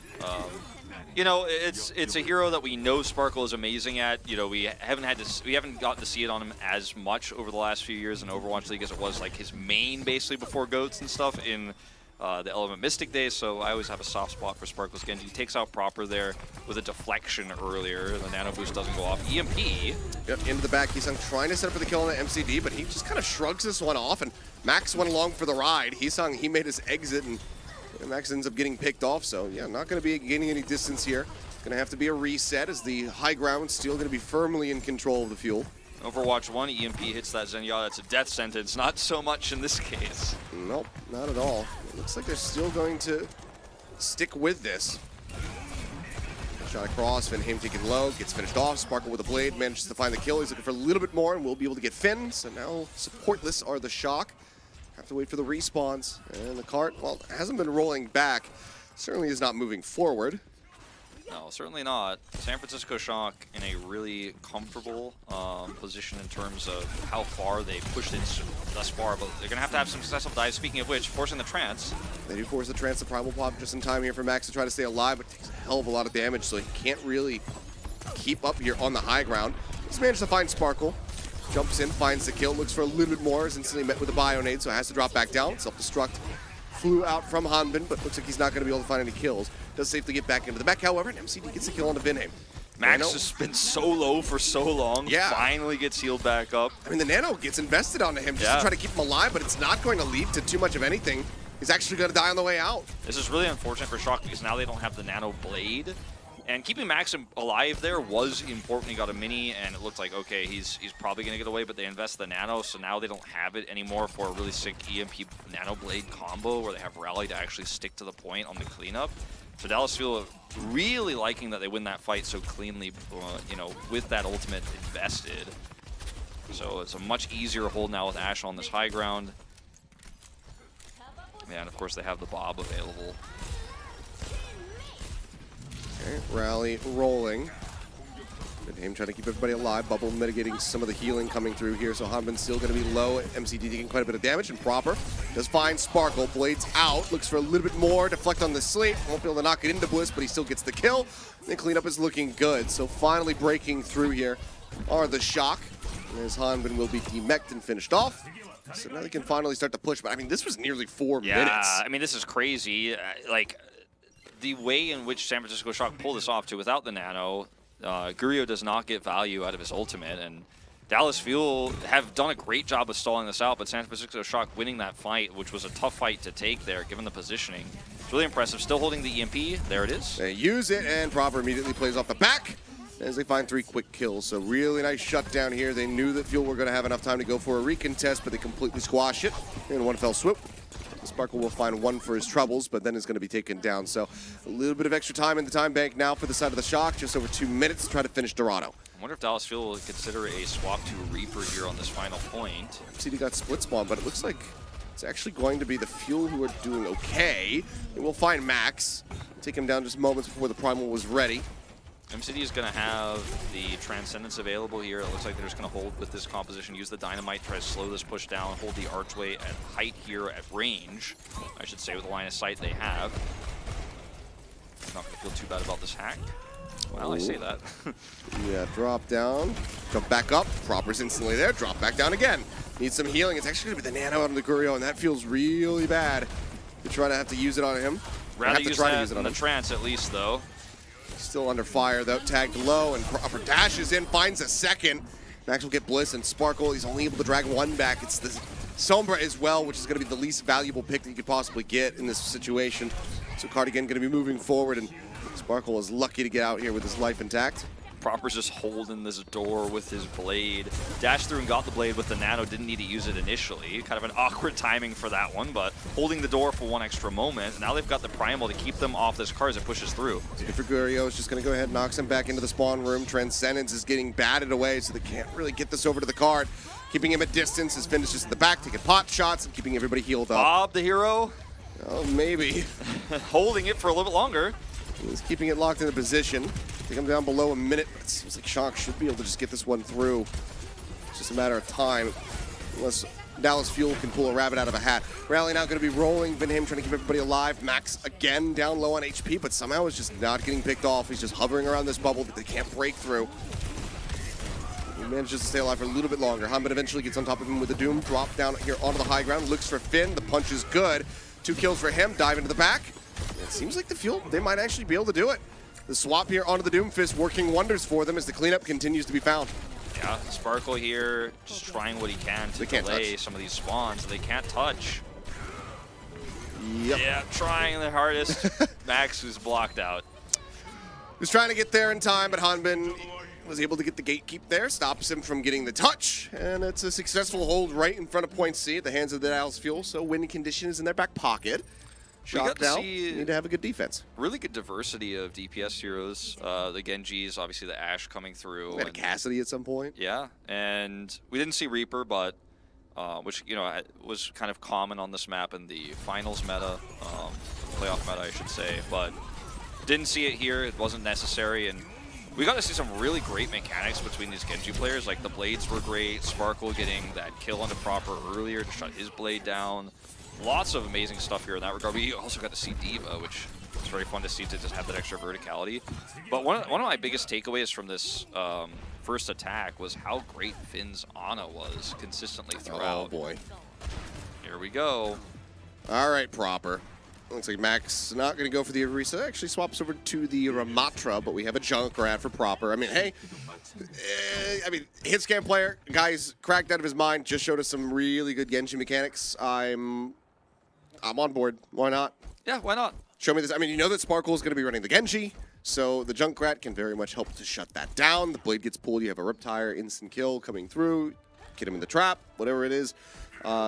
Could pilot this incredibly well, so I'm excited to see what Proper can do. Max also should be able to peel for the Ashe and the Junkrat pretty well, whoever he's nearest. Oh, okay, now he's been seen.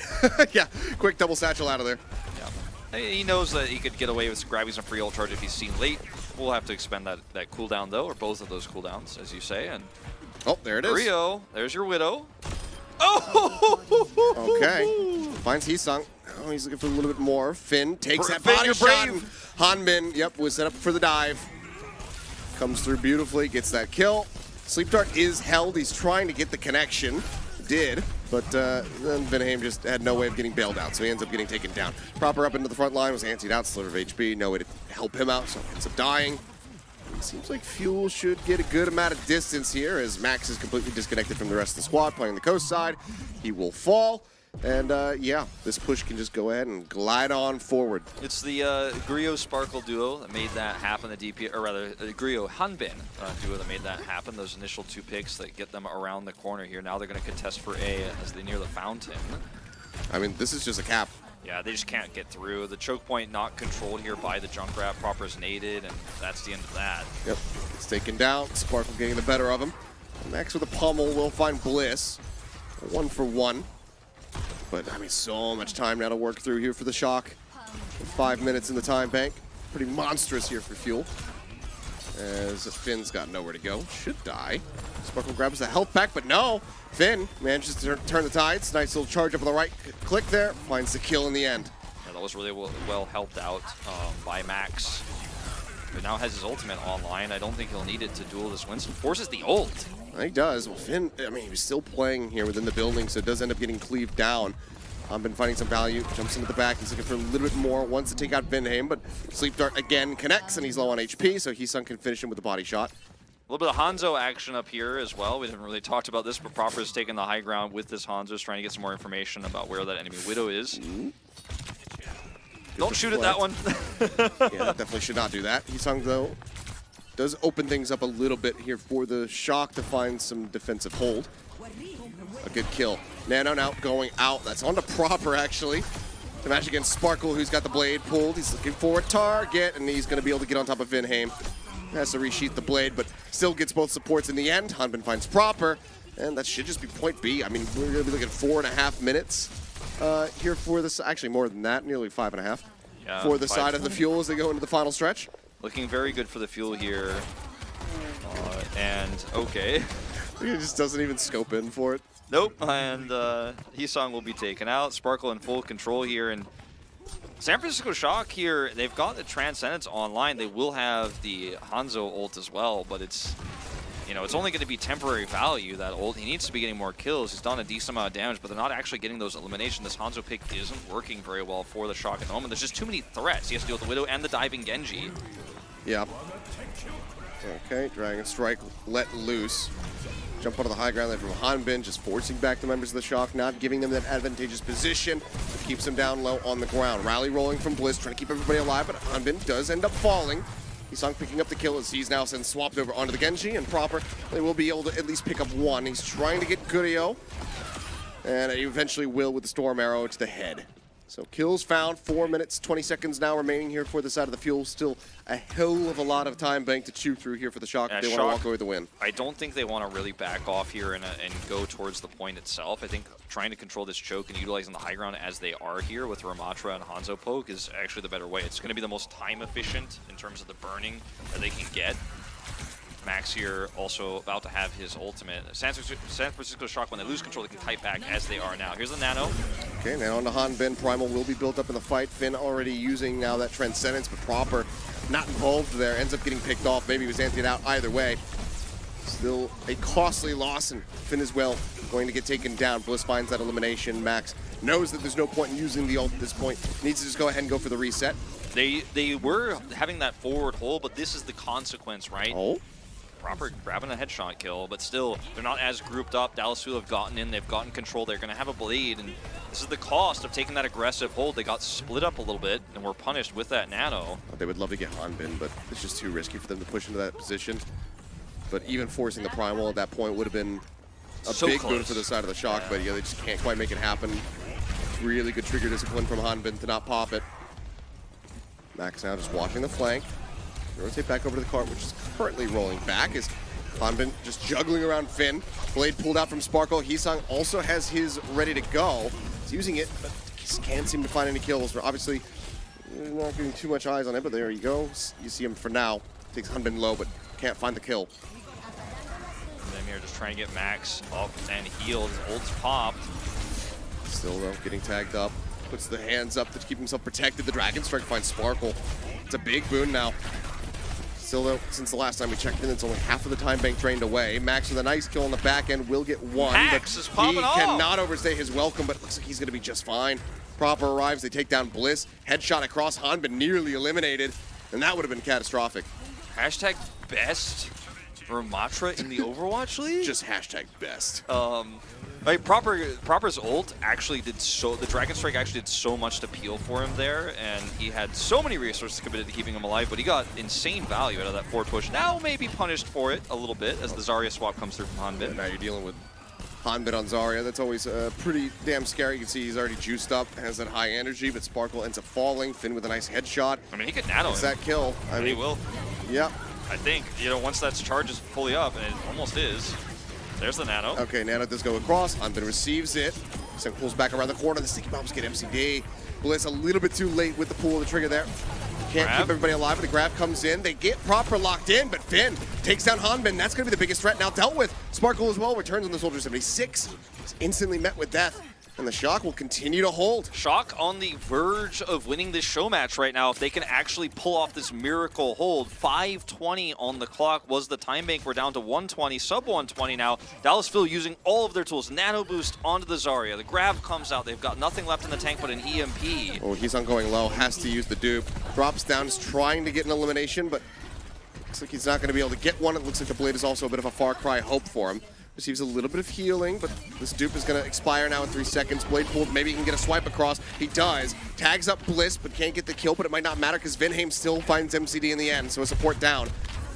Dash in, you can see how desperately Bliss is trying to get past this wall of Shock players, and somehow, some way, he managed to make it happen. Finn on the other side is playing around Mega Pack, ends up getting taken down. Hanbin finding the elimination, but now Max just shooting at them, trying to find the kill. Dragon has Strike. that annihilation ready to go.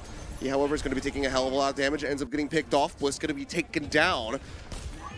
Respawn's getting ready to come through. Fuel have a hell of a run back. Try to get themselves into position to try to get this card across the line, but Sparkle gets domed. Proper playing the game on hard mode right now on this Hanzo. Woo! Okay, well, they kill each other. Buying a ton of time. Grio here hiding out, waiting for this EMP opportunity. This is such a close game right now. One fight to win it. Cart. Somebody's got to touch. Somebody has to touch. No one's going to touch. Wow. All right. San Francisco Shock just let it roll. And that will bring us to a 6th game here. If only the people could see my face in this moment. Oh, boy. Oh, dear, oh, dear. Well, it was looking real good until it didn't. It was not the first time this series San Francisco Shock did not contest an objective that led to their demise. That last time it was a round. This time is the map. Look, I'm not gonna say for sure, but it could have been them just like teasing a little bit. I think they definitely wanted to win it. I think they just miscommunicated on the call of who's gonna touch to defend. They had a lot of great tools and opportunities there. Like, that was an amazing hold. They obviously couldn't do it all the way to 0 and win the map because of the cart rolling through, but going from 520 to basically 0 there at the end was a really impressive defense from them. And yeah, I just gotta say, Proper on Hanzo, like, it didn't work out brilliantly. It didn't look great, but he's dealing with Genji dive, right? And he's got the Winston, the Sombra. Like, there's so many threats. There's so many ways he could die. He could just die to a stray Zenyatta. Like, he's got Ana on him a little bit. Like, yeah. He was playing against Widow earlier as well, like, where he's outranged, and he played it extremely well. Like, was it the right choice for the comp? I don't think so, but he was, like, still like, no, it's viable. Listen, watch me do this. And I was worried, and I think that time bank reflected how little impact he had on the early part of the map, but later on he did a ton. Well, it's just some silliness in the end of it all. It's time for the RZ match, which is another weird way of spelling goats. And we've had a lot of different variations of goats. We've had moats and jotes and Sombra goats, and I don't even know what this is supposed to mean. Reinhardt Zarya. Oh, wait, were you kidding? No. I just feel like an idiot for that. You like looked at me and I was like, oh, you're like, Wolf, that's the joke. I know what it means. I was like, what is RZ? Ryan's RZ. Somebody didn't get enough sleep last night. Oh. So it's a bit of for esports, this is an early day, you know? 1 p.m. start, man. It was the old way. The 1 p.m. start we used to have. But well, I feel a fool, but it is what it is. So we'll get into this one. So we just got the update from production that we are going to play all 7 games no matter what. But also, in order to save the world from GOATs, that we've changed the rules of the 6th map to Reinhardt, Zarya, Cassidy, Lucio, Ana. So no break. So 1 DPS is the Cassidy. So pressure on, and as you can see, Shock's having a little bit of fun with it because Finn is going to be running the Cassidy here as Proper goes over to the Zarya, and Heesung is going to be piloting the Ana. So changing up the roles just a bit as Hanbin in the meantime getting beaten and battered here in the front lines. That bubble comes online just in the nick of time to save him for a little bit longer, but then Proper finds the kill. Gurio able to get 1, but that's about as good as it's going to get. It looks like his, Shock just kind of roll over the fuel. Swaps be damned. Kind of surprised that Hanbin is not going for the Zarya here. He's actually going for the Ryan. Well, Sparkle I mean, should be playing the Ryan. He played a ton in Mystery Heroes. Yeah, Sparkle did play Zarya like occasionally, but it was always Hanbin's go-to in the GOATS era. So it does feel weird, but it was one of those occasions where like it was rare that the Zarya wasn't played by a DPS player actually, and Hanbin would play it. But either way, Sparkle is good at it, and it'll be fine. They do, however, lose the point early, so... Well, Hanbin's going to be first on the Shatter. Max only at 72% at the moment. Hanbin, 1 more Fire Strike will do it for him. Hitting those pretty consistently to land this. Shatter's ready. They have the choke point controlled with grab advantage, too. Now it's all just about setting this up. Max probably suspecting that he's going to have this, but they go ahead and they force them back with the Deadeye. Quite a bit of damage getting pumped in. Hanbin does drop the Shatter, but it looks like he doesn't find anything. He's getting taken down, but Sparkle gets Nano, throws the grab. And it's 3 kills for him as they go ahead and gain control of the cart in a very crucial position. You can force the Cassidy all you want, showmatch directors, but it's still GOATS, and like the grab is gonna work out. The old school Shatter combo there with the Deadeye does not work, unfortunately, in this case. Boom! Okay, drops it in, finds a couple knockdowns. Gurio going to be fine, stays alive. Back behind the shields and bubbles here, but they have to go ahead and retreat back over to point B. So a good amount of space going to be given up as they wait for the full reset. Fuel now fighting a bit of an uphill battle, given that they don't have either of their tank ults, and Proper is just 22% away from having a grab of his own. Finn trying to take the high ground here.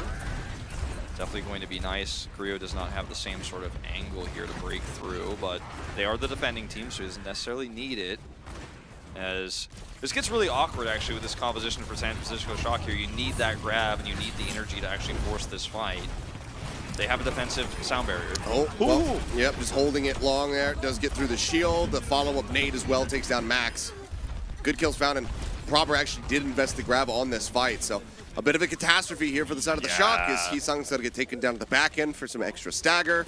Fuel now in a pretty good position. It's... You know, that was definitely not the right call, unfortunately, for Proper.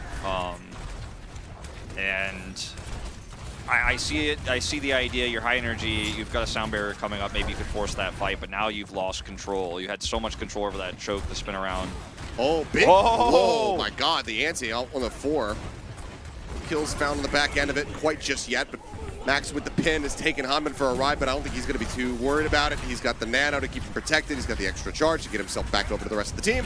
And Gurio is yet again just doing an immense amount of work here with this Cassidy. 2 more kills for him as he gets the 3rd there onto Viname.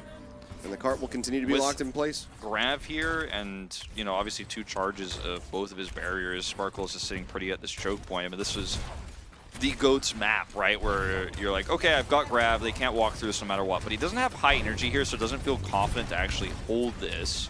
Wants to just move back, control the chart, build up more energy. Heart, excuse me, and hold more energy. Nade not finding any contacts. Nobody antied out. Nano is at the ready here from Heesung. Could throw that onto Max, try to get him into a good spot to nail a Shatter. And he will.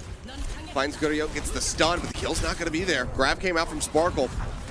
No eliminations on either side. Now it's going to be the Nano here onto Max. Just looking for some targets, looking for some eliminations, but now going to be held at bay as Gurio once more is going to be charging up with that Deadeye. Gets slept in the end. The cart being brought forward. Now, let's touch into point B. As Fuel need the recontested. Start making their way forward. 3 meters left to go. They pull away for just another moment there. 1.98 now left to go. Fuel have to stay glued to this. Hyman gets nanoed. It's juiced up. Fire strikes flying. Tries to get rid of Heesung. He's just around the corner there, the opposite side of the tube, but won't be able to get him. Instead, it's just getting juggled into the corner, but Hanbin, he desperately wants to try to get the Shatter online, and right as he was about to have it, he ends up falling. Hanbin, Bliss, now MCD, all going to get taken down, and that's going to be point B, snatched up here by the Shock. It'll be just shy of 3 minutes remaining for them as they go in the final stretch. Yeah, I think it was a really good call to nano Hanbin there. MCD presses it the second he hits 100 because he wants to buy enough time for the Shatter to go off here and buy some extra time. Sparkle was so far away from the grab at the time, he's now nearly got one. And if I'm really critical, I think Proper could have held that grab. He didn't need it to secure the point. He does not have it here now, but they still have a huge time bank. Shatter gonna hit 2. Sparkle's down. This is massive. Yeah, they try to keep protected. They cannot. But that Shatter is absolutely monstrous from Hanbin. Fire Strike will also find Heesung on the follow-up. 2 kills. Pin going to be interrupted. As the beat still going to be committed to the fight with just 3 players sitting here on the card. Vinheim wants to try to win this one out, and with Hanbin being as low as he is, they will find the kill, and they can actually continue to push. The beat ends up being huge in the end. Yeah, I mean, the amount of time that Hanbin spent there and resources he spent actually with that is massive. Sparkle's got grab. They have the spawn advantage. That's a big turnaround there with that huge Shatter. As the pendulum swings. So, yep, drop the beat on 3, win the fight, and then immediately lose the follow-up. So the card again going to be locked. In terms of ult economy, it has been a shaky map here for Shock, and you know, making sure they could use those ultimates in the most efficient way. They've been very risque with how they're playing it, and it has come back to bite them a little bit. Hanbin purpled. Gurio forces them back. Deadeye as well here from Finn. Tries to get some damage through right as they round the corner, but he cannot. Hanbin taken low, nearly taken out. Somehow hasn't been eliminated. Everybody's dying around him though. Vinheim comes up with 2. Now a 3rd elimination for him. As he takes out somehow both tanks plus MCD. They need to hold the choke. They need to keep these players out. They need to keep Sparkle down. He has no energy. He has a grab, but they need to make sure he can't grab onto the cart and look for a real team fight here. If they can just stop that fight from happening, decent time bank finish here for Shock. Should be on the cards. They're trying to split out both sides of the spawn room here. Just keeping Sparkle out, sleeping him. Bliss taking down Gurio dead as well, so even if he does get the grab across, there's not going to be too much damage to play off the back of it. It's really all on Hanbin. He just can't quite make it over the top of the cart to get there, so it seems like they will be able to finish the map. So shy of a minute, so that is potentially important here for the Fuel if they can make it to the end. Yeah, I thought Hanbin had an incredible defense there on C. He was given a lot of resources to do so, but his massive Shatter into double Fire Strike forced that triple sound barrier, right? Took a lot of the steam out of San Francisco Shock's push. On the other side of things, I feel like San Francisco Shock, despite a huge time bank, had a few too many ults that were thrown in from Proper and from Finn there. I think that could have been saved, and I think we could actually be looking at a bigger time bank if I'm just being really critical. Oh, sure. Still a good push for them and all that, but I think had that not been such a fast ACAP, might not have actually completed the map at all necessarily if they hadn't have had such a good final fight there. So scary times. Okay. There's Talked Hanbin's about Aria. it, and yeah, looks like they are going to be making the swap. So Sparkle going for the Rhine. Gurio, you're not allowed to play the Widow. Swap off that. That's banned. Get the cowboy back out here. No. Gurio, I'm warning you. He like plays every DPS that's not allowed. We only got a few left. Can he put the Bastion in there? No. Yes. Good, Gurio. Fined. Yep. We like fined him like $5,000 for not playing the capacity. He can't play in the opening match. What? But like Prophet flipped the bird and only got a couple thousand. Like what the heck is this? Big Bionade right as they exit the hotel, and yeah, that should just about shut down the push. Yeah, I think it's safe to say they will not be having the same time bank that San Francisco Shock did after their ACAP. Yeah. Gurio able to find one. I mean, Finn and Gurio kind of killing each other with the mag grenades there. So a little bit of a longer run back for the Shock Cowboy, but Fuel still waiting to reset. This gets very snowbally too. Proper gets better charge. Proper has the better ult charge as well. Like he's really in a nice spot here. Hanbin, however, I say that, he goes up to 80. Ooh, they're trying to get this catch here on a max. 100 energy there for Hanbin. Looking for the kill, but they can't quite make it happen yet. Sleep goes up, not going to find the hit. He's going to be taken down now. Benheim is well gone, so that should be the cap coming through, barring a miracle. But Proper going to be pinned to the wall, taken down. As Hanbin looking good with his Zarya. Yeah, taking Proper out there and not really giving Proper a ton of ultra, or rather energy on the Zarya was pretty massive. Hanbin comes up big. And indeed, but it still will be actually a fairly similar time bank here. It just didn't look like that was going to be the case, but they actually do cap this on second push. Yep, slow it up a little bit more. As Finn is trying to get an angle here for this Cassidy to start profiting, but is kind of getting forced back at every twist and turn. Needs to get some heals. Does so. Immediately gets tagged up again. If he actually had a Deadeye up there, it could have been really potent, but he didn't quite have it in time. Now this is the Arch. So making their way through. Shatter dropped. He's hung dead. Proper throws out the grab, trying to turn the tide of the fight, but it's not going to happen. Max is going to be taking a nap as well. Finn now trying to hold them back with this Deadeye, but just kind of leaves himself out in the open. Ends up getting picked. The idea with these Deadeye plays is to break the enemy Reinhardt shield so that Max can shatter. So it looks kind of silly when you're watching Finn in this position. It's like, well, he's just put himself really out there. Like, he's super vulnerable. But if he actually breaks that shield and Max hits a big shatter, it's a different story. This is just a forward hold that the Nano gets forced here near point C by the Shock, just to try to keep Proper alive so they can make their way back over towards point B. Yeah. It might be able to turn the back end of the fight, though, as Gurio and Sparkle have now gotten picked off. So the cart has to be evacuated here from the side of the fuel, so I guess we're in the end playing on a different point than where the card is. Yeah, I mean, I like the chase forward, and forcing the Nano is cool, but I don't know that they needed to use their own grab, nor did they need to stay in that position for as long as they did. It's costing them quite a bit, and the shatter looks pretty damn big. Max trying to back away. Pin does come through. Bubble's not ready, and Max is going to end up falling. Good turnaround here from Sparkle. Gurio with that Deadeye manages to find Benheim as well.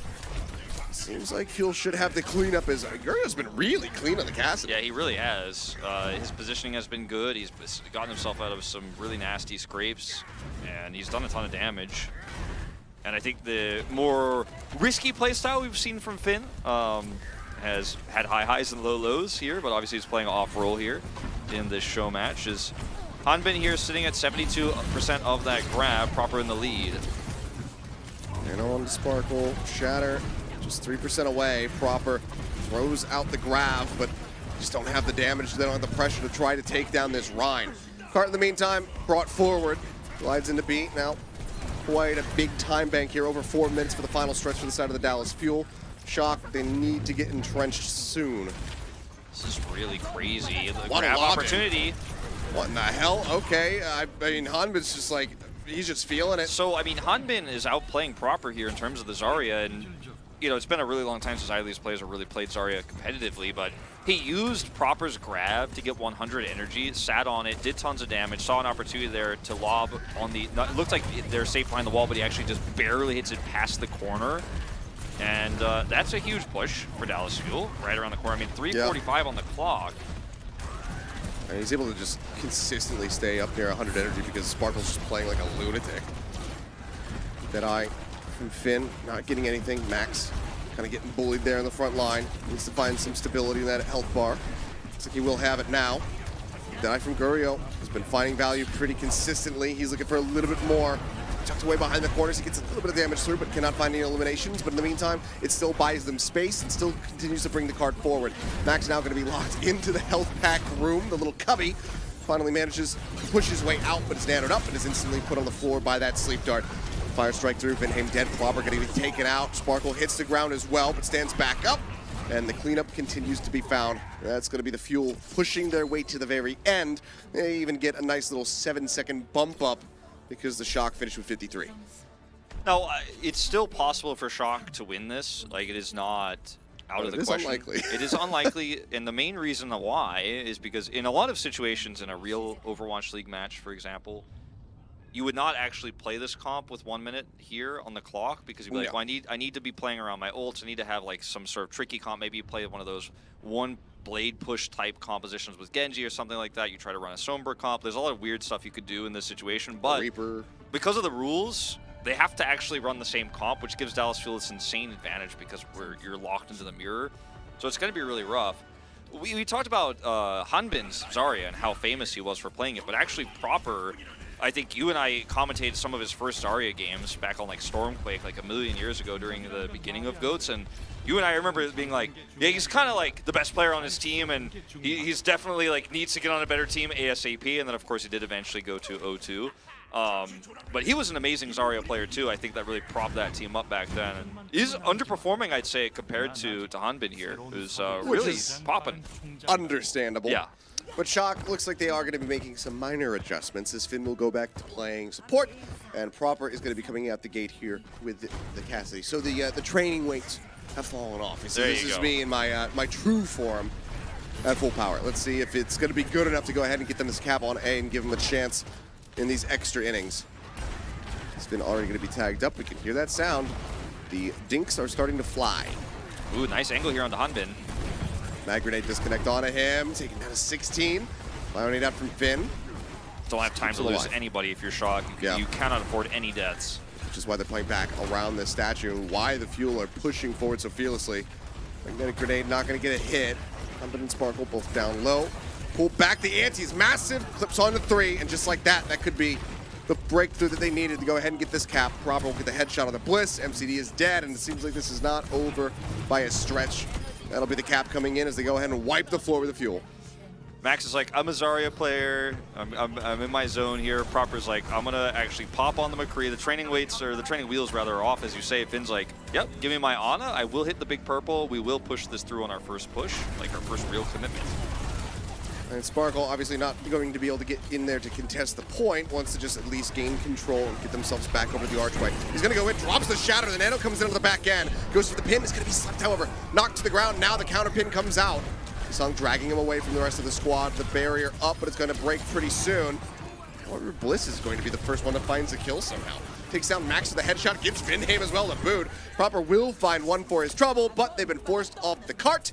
The OT bleeds away, so not very far to go here as Fuel get the cleanup and get ready to go on the attack. I'd love to see a replay of that shatter from Sparkle, because it looked like Heesung thought he was behind that little bump in the wall, like that kind of pillar thing. So he dropped shield, like right there behind that light post. He dropped shield because he thought, I think, that the shatter isn't going to be able to reach me here, and he wanted to recharge his shield. And then Sparkle just right then and there, Kaiser-esque Eye of the Tiger, like slams it down and hits them. And I think that's obviously the key moment here, because if that doesn't happen, I think Dallas Fuel are really risking a lot by overextending that far. They could have just waited for Gurio's last like 15% of his Deadeye to try to use that to force the shatter in the choke point. It's like a free win. But Sparkle took the risky play. He caught Heesung with his shield down, and that's the end of that. So, I mean, now we're basically looking at just an A-cap here with 3 minutes for Dallas Fuel. And that's why what we were talking about earlier just feels kind of hopeless for the Shock to actually close this series out 4-2. It looks like we're going to a Game 7. We're going to a Game 7 either way. Yeah, we're going to do that regardless. But yeah, seems like Fuel going to put themselves in position to at least, still be the potential victors of this show match.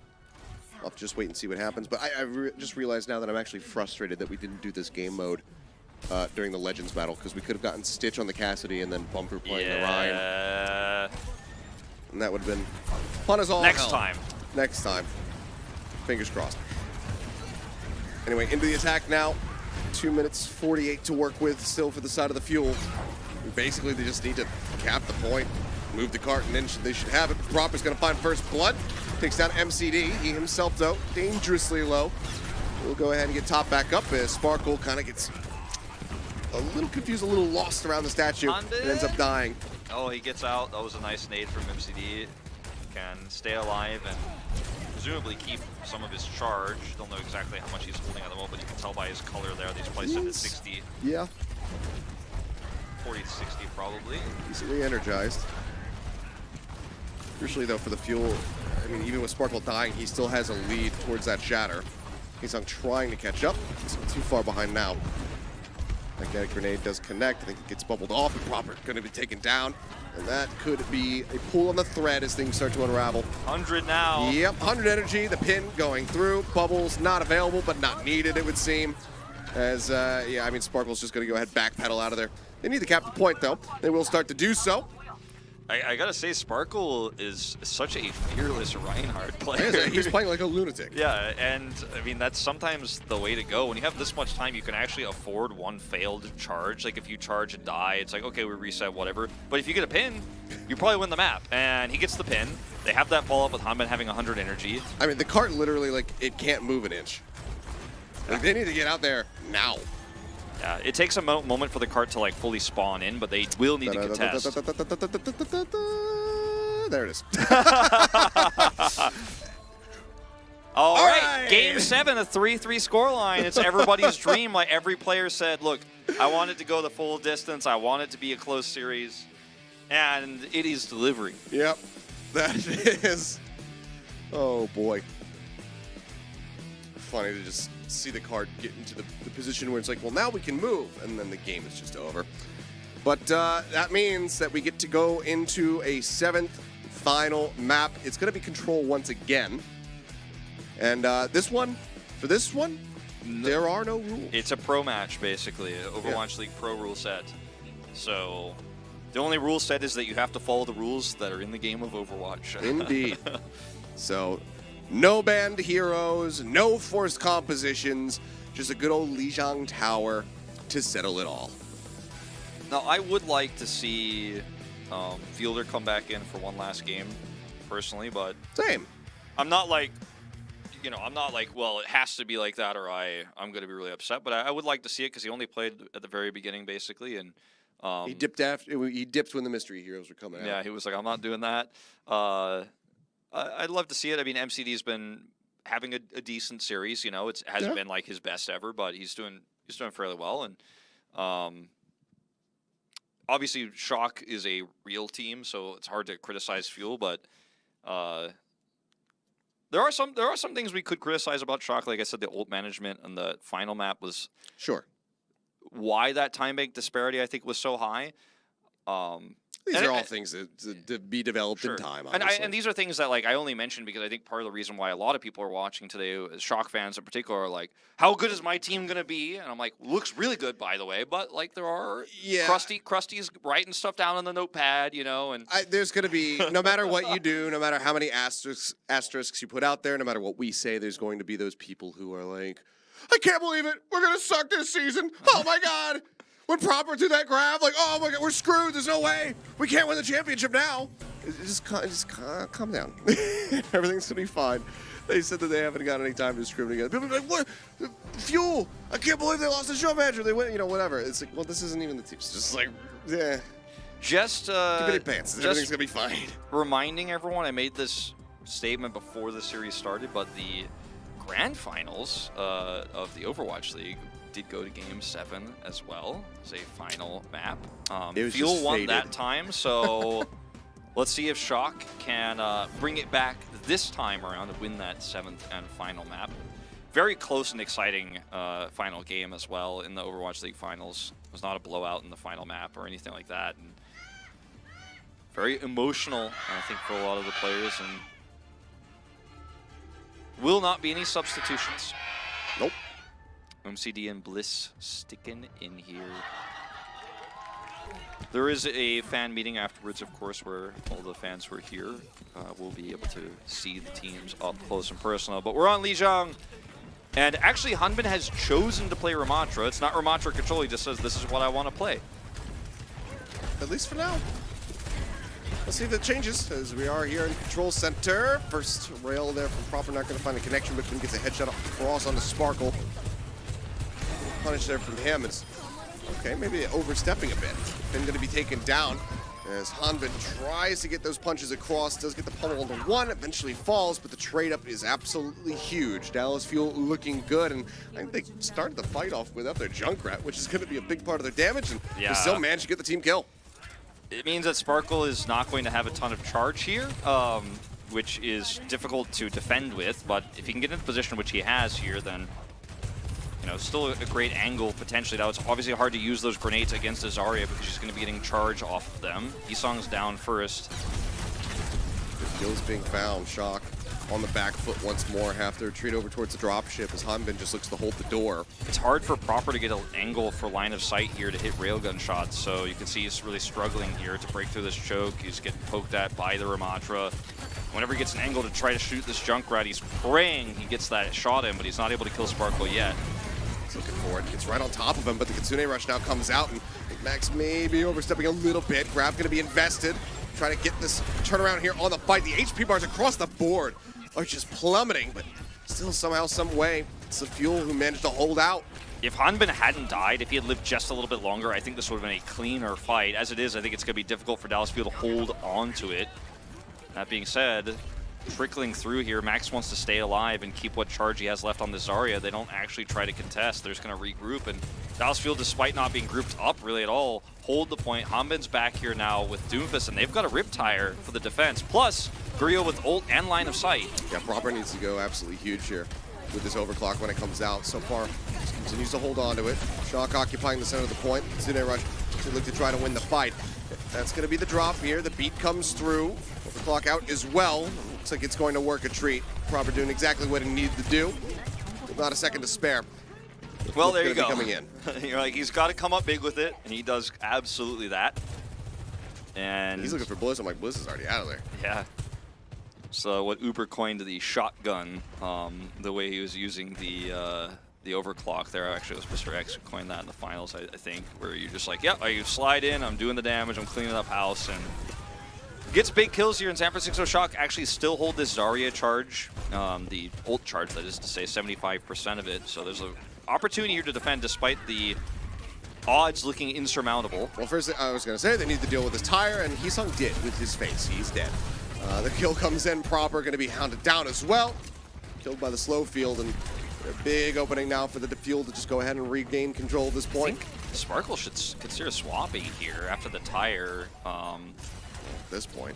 Well, I mean, I guess it doesn't matter if you can control this choke. Max needs to get on the point. Somebody needs to get in there, but he needs to get that charge up. Shock, get in there! Get in there, Shock! Grab at the ready. They do have the OT forced. High energy grab in, solo on to Sparkle. Somehow is not dead. He finally will fall. Then him able to find Gorio as well. So now going to be DPS-less on the side of the Dallas Fuel, but Hanbin is still alive, still holds on to his Annihilation, and I think he's just going to be holding it into the next round because he doesn't need it. The cleanup comes in, and it's 139% Fuel. They take control center. Yeah, just not quite able to get in and contest quickly enough there. Shock wanting to make sure they had, I think, a really nice setup and combo. They didn't want to look for first fight possible, like a scrappy fight. They wanted to have the best fight possible, and it was a little bit greedy in that way. And Sparkle having no Riptire, I thought they could just easily overwhelm him and blow him up there, and did not end up happening that way. Dallas Fuel taking the first round. And Sparkle, he's always been a great Junkrat player. It's one of those niche picks for him, but played it really well. This time he's going to be swapping over to the Mercy. We have seen this composition already here in Korea on this patch, on this very map. It's an old classic. See if Proper can knock him out of the sky. And Hanbin moving over to the Wrecking Ball. So Farmer C plus the Tracer. Proper has his work cut out for him now, try to snipe him. Sparkle making his way up here into the window. It's a little bit of damage down. Eventually finds Finn with a direct shot at the very end. For the boop off the side, can't quite get Max off the map, but still does quite a bit of damage as the rail is built up, but he goes wide. It's really hard for Proper to actually get shots off. He needs a rail to actually knock this far out of the sky, and then Sparkle can just dodge him using the pagoda. Rail duking it out. Recalls back into an unsafe spot, blinks away. As Bliss still just sitting here. And Sparkle completely topped up. Sparkle wishing that he had a second Mercy. But not in this game. Shot. Nice shot, yeah, as you say. Finds one. Being thrown down. Hanbin down low on HP. Bliss does not make it out. Heesung is able to go ahead and hound them down. Gets the Pharah as well. Them coming through. Curious to see if they're going to continue to pilot this, because I mean, that was just the initial lockdown, by the way. Fuel didn't get control of the point, so it's 7% of the way of the Shock. They did a ton of damage, but this composition doesn't have great sticking power. It's great at harass. It's great at finding like side picks and just blasting away at getting ults early. But as you say, it didn't work out in terms of controlling the point itself. Sparkle does go ahead and swap over to the Tracer with the ult charge he had, just carrying through. And San Francisco Shock feeling amazing right now with the ult lead they have, as well as positional advantage. I mean, this Gurio swapping as well, obviously. He goes off the Tracer, goes to the Sojourn to try to match. So a huge chunk of percentage now lost. There's like 76% for that Pharah to try to have the ult. Hanbin narrowly avoids falling down into the Koi Pond. This MCD will find Heesung, so trade out 1 DPS on either side, getting taken down. Fuel trying to occupy the point. MCD spotting one just on the backside of the sign, but just can't quite nail these Kudais, so doesn't find any kills yet. Minefield going to be dropped at the entrance here as Max goes pushing forward, pummels at the ready, and you can see just how fast he's able to swing those fists once the Kitsune Rush comes in. They just cannot cap this point. Rushes are traded here, but you can really feel, as you said, that lack of ult for Gurio really hurting right now, and Proper gets a ton of value out of his. Now they have defensive annihilation here versus a sound barrier, mind you, but that's still going to just get burned away. Dallas Fuel in dire straits here. We're going to have a final fight here for the Shock if they can close it. Take us to a final round. Sparkle find a pick. I mean, he would be a great way to open this one up. He's dashing through. He's going to be looking for it. Stick connected there from Heesung, but I think recall out maybe Proper's for Sparkle off. to try to avoid that one. And yeah, Proper does get taken down. Hanbin, however, punched to death as the pulse pump from Sparkle will be able to find Finn in the end. So it's going to be a tank for 2. Proper looking to rejoin, but the point just now starting to get flipped, gets interrupted as the recontest comes in. Heesung has to back away, just right back in for more. Recall popped, and Shock might just be able to still win this one out. It's close. And him taken down. High value found here for Sparkle. Cuts around the back. He's trying to deal with Finn as well, but it's going to be Gurio who comes up with that kill. Proper, just moments before, the cleanup finally in. 99% established for the side of the Shock, but the Fuel gained control. Now, had Shock just let that point go, they would have given over way less ult charge. Now they're facing a lot of ults for Dallas Fuel now. Obviously, they have a ton of time to get the flip themselves, so it's not a terrible situation by any means. It's still a good situation for them. About the lap he's on. Yeah. And he has now passed him. Hanbin almost with his own defensive annihilation, but one pick here for the Shock. I mean, all they need is one flip. Okay, Kitsune Rush from MCD. Just looking to try to hold this. Into the corner they go. Proper going to be taken down. Sparkle holds on to the pulse bombs. I don't need it yet. I'm going to hold this for a future fight, a future pick. Continues to hound down Vinheim. Takes him lower and lower, but it seems like Vinheim will manage to escape back to the sanctity of the dropship. Now, the name of the game here for Dallas Fuel is to basically use one ult per defense if they can, or as little as possible, right? So they use the Kitsune Rush. Now they can use the Annihilation here and or Overclock. Then buy time for the Sound Bearer. It is winnable. Sparkle's kind of getting tagged up from all sides. So coming in on the flank, hits him in the head with a melee. No kills to be found quite just yet, though. Kitsune Rush built up. Finn pops that one pretty much instantly. Fists come up from Hanbin, just trying to stay alive. Pulls back successfully around the corner. Pulse bomb out, not going to find a kill. Hanbin as well zoned. That means the Annihilation expires. And Sparkle, question mark, not sure what happened there. Maybe recall and folded in the Koi Pond. Either way, it's going to be Heesung, who's the Tracer that comes up big. 2 kills for him. Pulse finding the enemy tank. MCD going to be dealt with. Now it's going to be a sound barrier drop in solo onto himself here for Bliss to try to buy some time, but it's just not going to happen. So the closeout should come through. Nice push back there. They know they can't touch, and that means that this 7-map set is going to be going the distance with a 3rd round. Yep. RUNBACK. Running it back here at the ESET RUNBACK series. And brought to you by ESET. Yes. Look, the crazy thing about this map is I feel like Shock has taken so many risky calls, and some of them have absolutely paid off, and the other ones haven't. Like giving Fuel that ult charge it looked really bad, right? But then they played out the attack onto Hanbin's Annihilation so beautifully. We're super patient, coming in slowly, getting that angle for Proper, and I mean now it just comes down to one round. This whole best of 7. One final round of control here on Lijiang. Both teams running the Ramatra. It's going to be mirrored Sojourn Tracer. Okay. Full mirror across the board. Everybody meeting in the side room. As Hanbin is, fearlessly charging up there. Shout out to Fearless. Puddle starting to come out as well, but Hanbin under so much pressure. Can they actually keep him alive? It's going to be tough. So far the answer is yes, but with Vinheim falling, Sparkle dead on one side, Fuel should be able to just go ahead and edge it out from here, as, the cleanup will start coming through. All right, well, you know, as it turns out, like, they do get a lot of those resources onto Hanbin, and he's able to survive and win that fight. Looked bad because I believe it was Sparkle was picked first there because all the Afudo was being used on Hanbin. Like, MCD's just blasting him non-stop with the healing, so the DPSs didn't get any love, but they still win that war of attrition. Now we could just kind of freely poke and harass here and try to get that early annihilation. I mean, they're going a bit of a flanking maneuver, but the point is just going to be taken. I mean, the inside track established, San Francisco Shock grabbed the point, the headshot comes across, Sparkle is going to be dead, and I think the Fuel just really outpositioned themselves here by trying to go a little bit more aggressive. They end up completely falling apart. Yeah, playing for the annihilation, but not only not getting it, but as you say, giving line of sight to Proper here with point control, meaning that the choke point that Dallas Fuel was trying to control, they actually just get outlapped. They get outsped, basically, onto the point, and then they have to fight into their own choke point they were supposed to be controlling, all because they wanted to make sure Hanbin could get that faster annihilation, and he fails to do so. Good disruptor shot. Will be doing quite a bit of damage there for Proper. Pulse Bomb now at the ready. As Kitsune rush, Pulse Bomb goes down, they dive away from it. No one ends up getting picked off. Max now under pressure, continues to fall low. Hanbin able to go ahead and chip away at him with his own annihilation. Vinham as well, going to fall victim to it as the flip starts coming through. Shock gets set up at around 41%. There it is. And the cap comes in. Dallas Fuel back in control. Now I'm really curious to see if Shock are going to try to just bully their way onto the point, knowing annihilations are traded here and use the sound barrier advantage for a cap, or if they're going to try to get Proper into a weird angle here with the overclock. Because those are your two real options. Or you can just do that. Yep, if you get a pick, that's all you need. Yep, finds one, pops the overclock. Bliss going to be taken down at the same time. Heesung finding that kill. Now MCD dead, no supports, just Hanbin and Goryeo left alive. And there's not much that either of them can do. So the flip comes in right as they lose control, right as they lose the lead. And then Shock just retake it. They get to keep Vindam's, the sound barrier. And so, you know, a lot of options here for Shock. They're going to play forward here for Proper. Greedy. Oh, Bliss.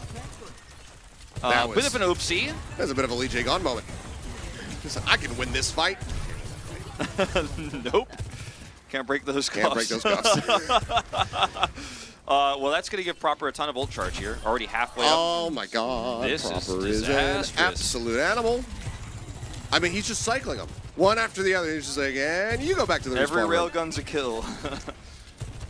Oh my goodness. Okay, well, he's still continuing to look for some more. Up to 60% nearly of his ult now, and Dallas Fuel frozen here at this choke.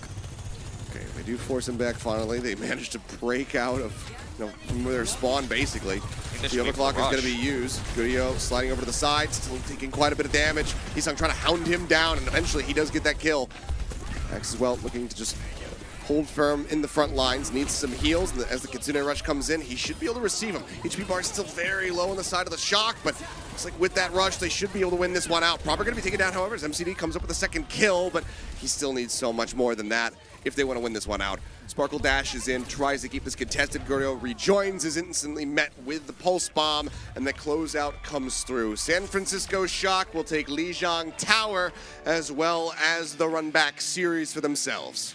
Taking the RUNBACK series, didn't win the Overwatch League Grand Finals, but will win a nice consolation prize here against this roster of the Fuel. And Fuel's last time playing together with some of these players, obviously we had some substitutions. It's not really the finals roster at all anymore. Well, we got to see Fuel on stage one more time, and San Francisco Shock with this new roster, it's not perfect, right? It's a work in progress. It's just recently formed. The players said they haven't scrimmed really together. It's the first time they're playing together in an official capacity, but you could definitely feel this team has only up to go, and they already have such a great starting point. Phenomenal play around the games we had that were like traditional games, right? Yeah.